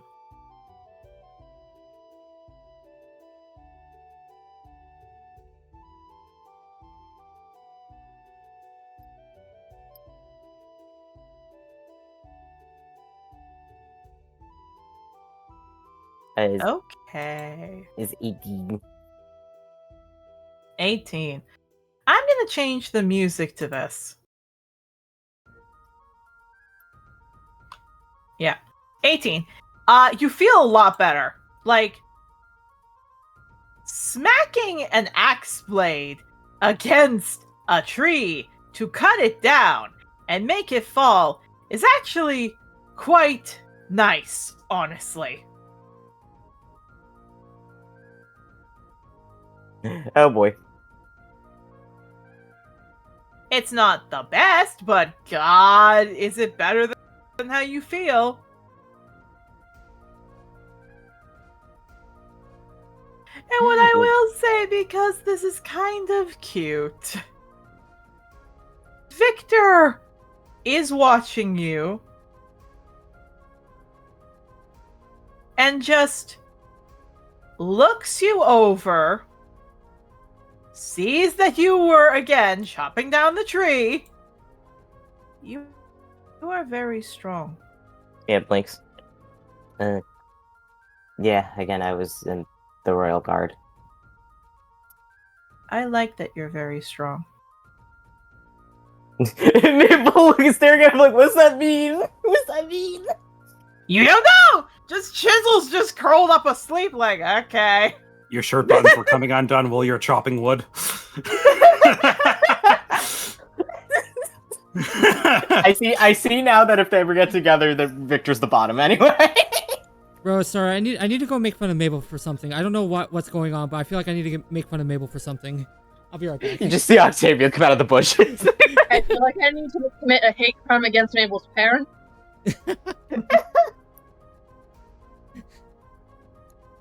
Oh god. That rage is still present within Rustling. I'm just saying, she just wants to talk. Can I insight Victor? You may. Mabel's oblivious, but not this oblivious. 22. Okay, Victor. Let me roll for you.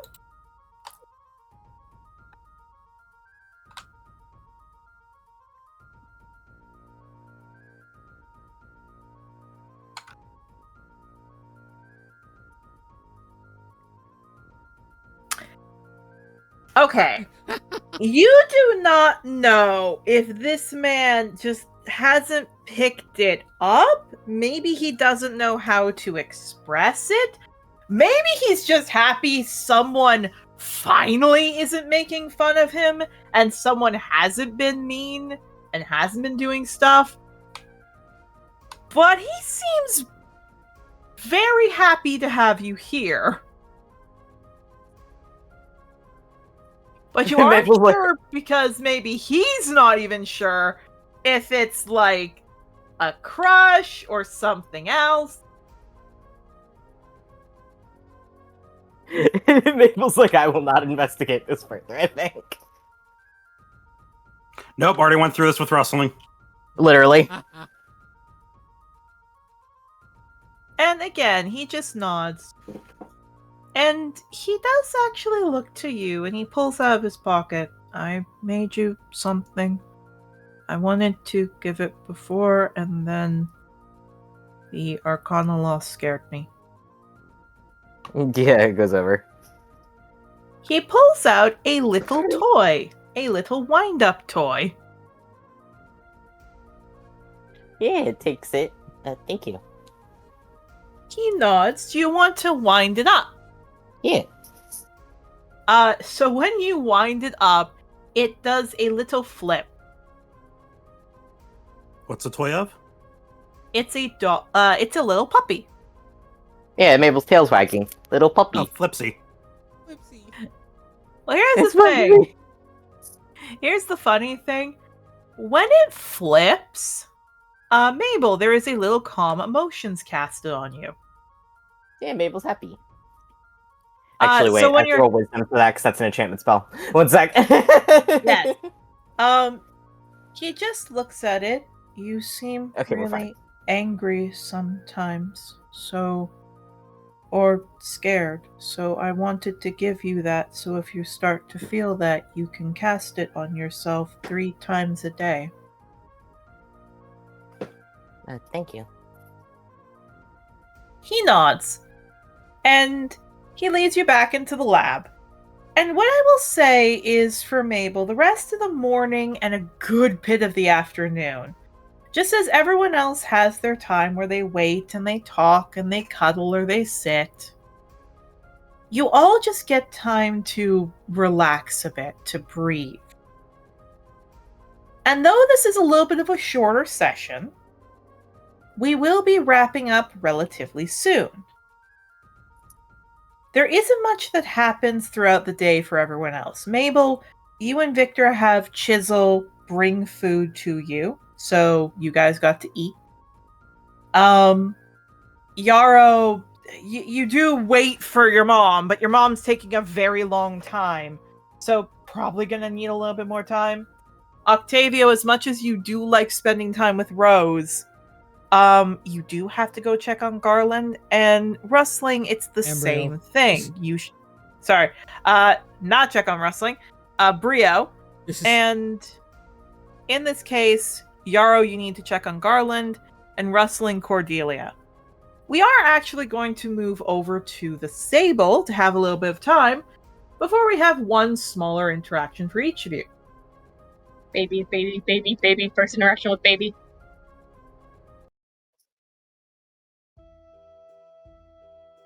So you all enter in. If it wasn't obvious, Yarrow and Octavio, you hear Brio, letting out screeches. Yep. Another day ends in Y. Garland's in the cage again. Yeah, fun fact. Not only is Garland in the cage, Garland has flopped on top of Brio. Okay. And specifically is eating Brio's egg. Okay, Garland, no, that's Brio's. He just looks up at you. You have your own food. This is for Brio, and he's gonna pick up Garland and take him back over to his. Strength save, because this is a hefty boy. I was gonna clarify strength check, or strength save, or strength check. Strength save, because specifically he's wobbling around, so that increases the weight. 14. Yeah, it's like, ooh, yeah, gotta remember to not skip arm and leg day, but you can lift. Brio, scrambles out, he snips and snaps near Garland, but Garland just sits. He just whines because he wants the food. I assume you give him the good berry. Yeah, I take the supplies and I mix him up his meal for right now. Yeah. You actually think he feels heavier? He actually feels a bit heavier. And you realize, oh yeah, if Jocelyn's not here mixing this, he kind of just, and Victor doesn't know to not do that, he's probably getting extra food. Honey. I'll leave a note here for Victor. He's gonna write up just a quick note just saying, for whom it may concern, currently on good berry diet. Brio, I'll say, is super angry. Garland is super happy because he's been able to eat without any restrictions for a while.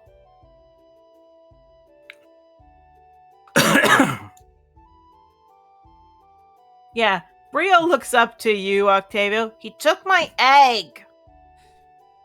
I do realize that. He kind of goes around looking for the eggs. Well, the thing is it's ostrich eggs, so he's only supposed to get like 2 ostrich eggs a day, so he looks like he's only had 1 ostrich egg, meaning he does get another ostrich egg. Fair. Kind of goes over. Do you think... I was gonna ask, do you think it's fine if I hop off for the last little bit? I'm very tired. No, that's very fair. I was about to say, that's why I kind of want to end it there for Mabel. The rest of it's going to probably just be Yarrow. Okay. Bye, sweetie.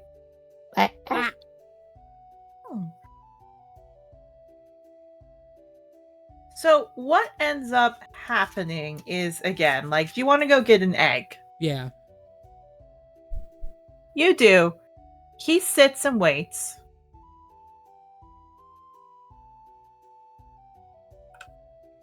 Do you bring the egg over? Yeah.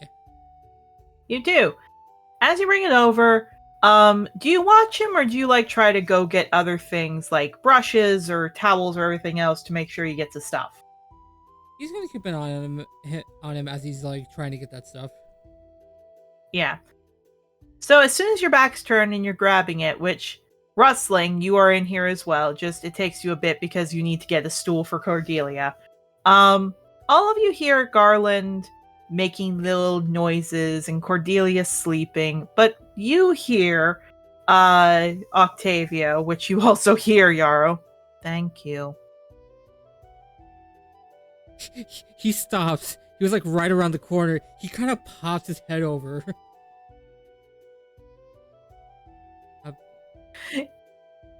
Yeah, Garland's just eating, and Brio's just looking up at you like, what? No need for saying Sister Joy, alright? Okay, and he eats.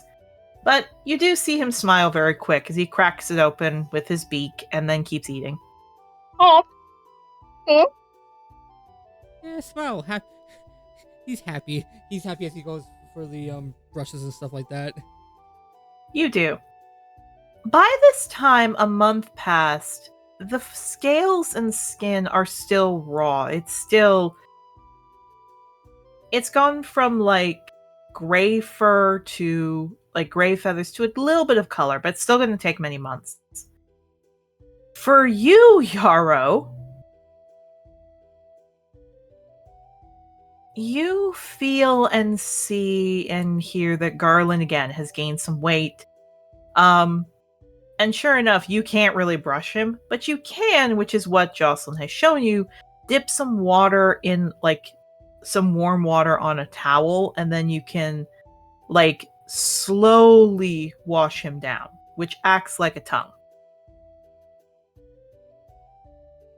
So I assume you're getting into that. Okay, I think you're on mute, just to let you know. Oh, yep, there we go. Yes.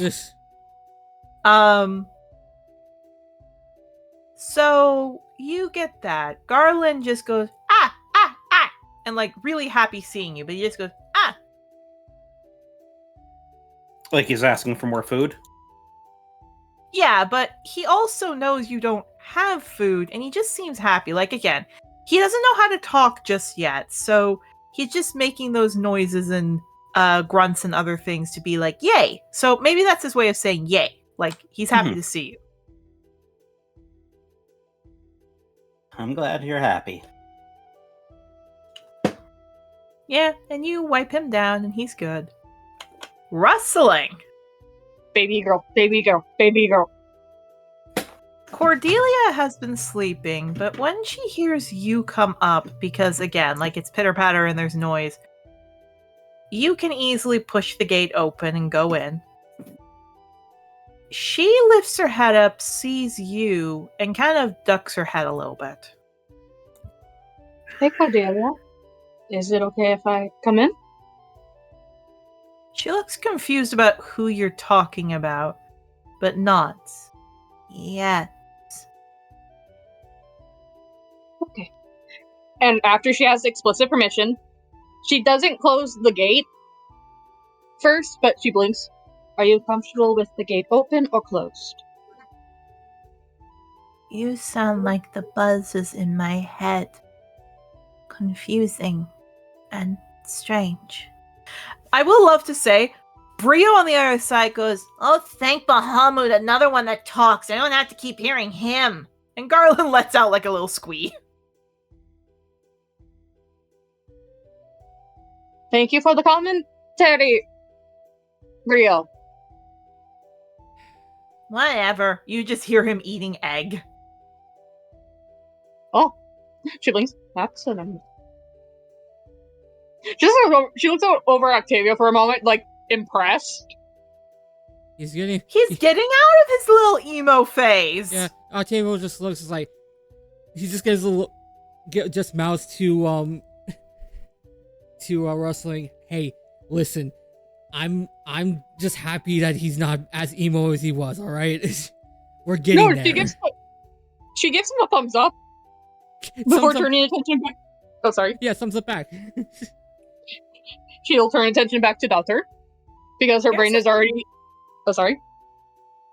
I was about to say, when you turn back to Cordelia, because I wanted to cut in real quick with this. Cordelia, again, can't see too well. The operation that was done on her eyes made it so, again, one eye very clearly can't see. The other eye very clearly can see a bit, with only a little bit of light that has come in. But that's not the part that gets you.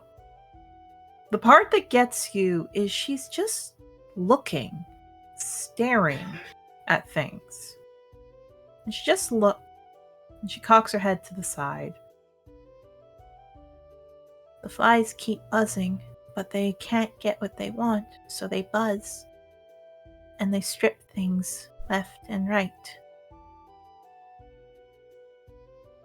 From beside you, Octavio, you hear Brio saw that. Garland looks confused. Brio just goes, she's a nutcase. You know,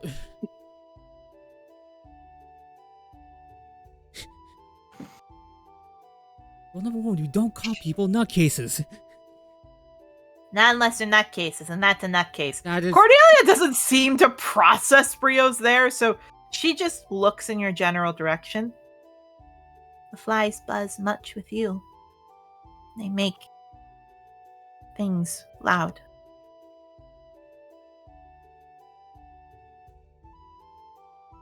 Is there anything I can do to make them more quiet for you?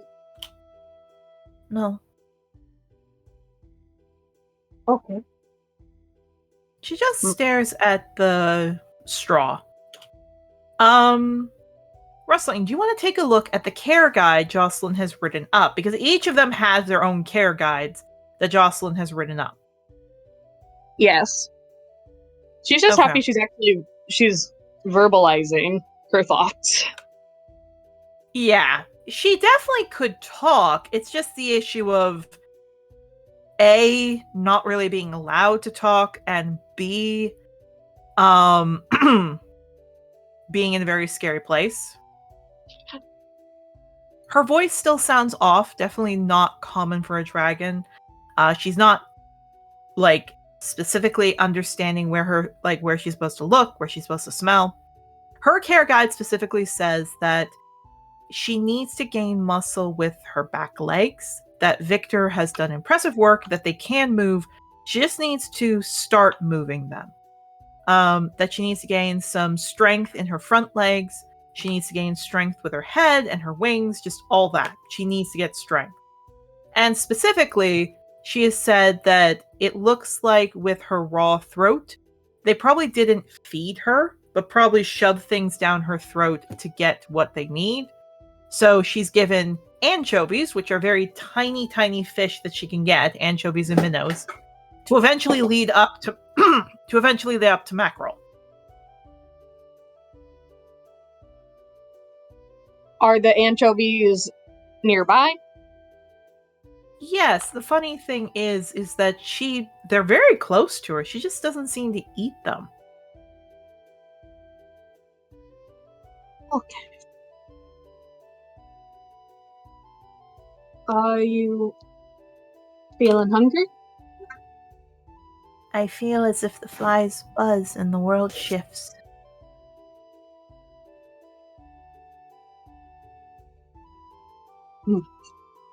She nods. Like her eyes are kind of just like reading through to see if there's anything in the notes about what she's been saying. Basically, it just says in Jocelyn's notes, I don't know what the nine hell she's talking about.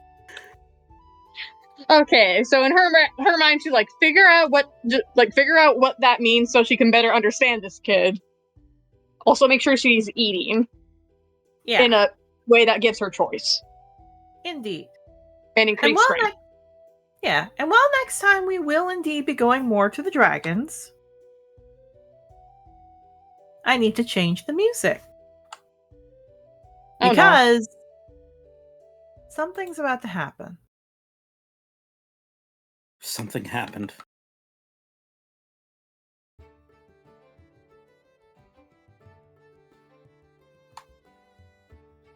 You all see there's a very bright light from the top of, like, the entrance where the stables are.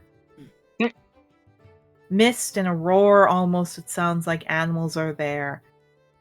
And you see what looks like a large amount of people just flop. Looks to be maybe about 4 or 5 people. In strange garments. Yarrow looks to Garland and just immediately like, I'll be right back, and he sets him down and closes it and sprints out of the stable. You do. Yarrow?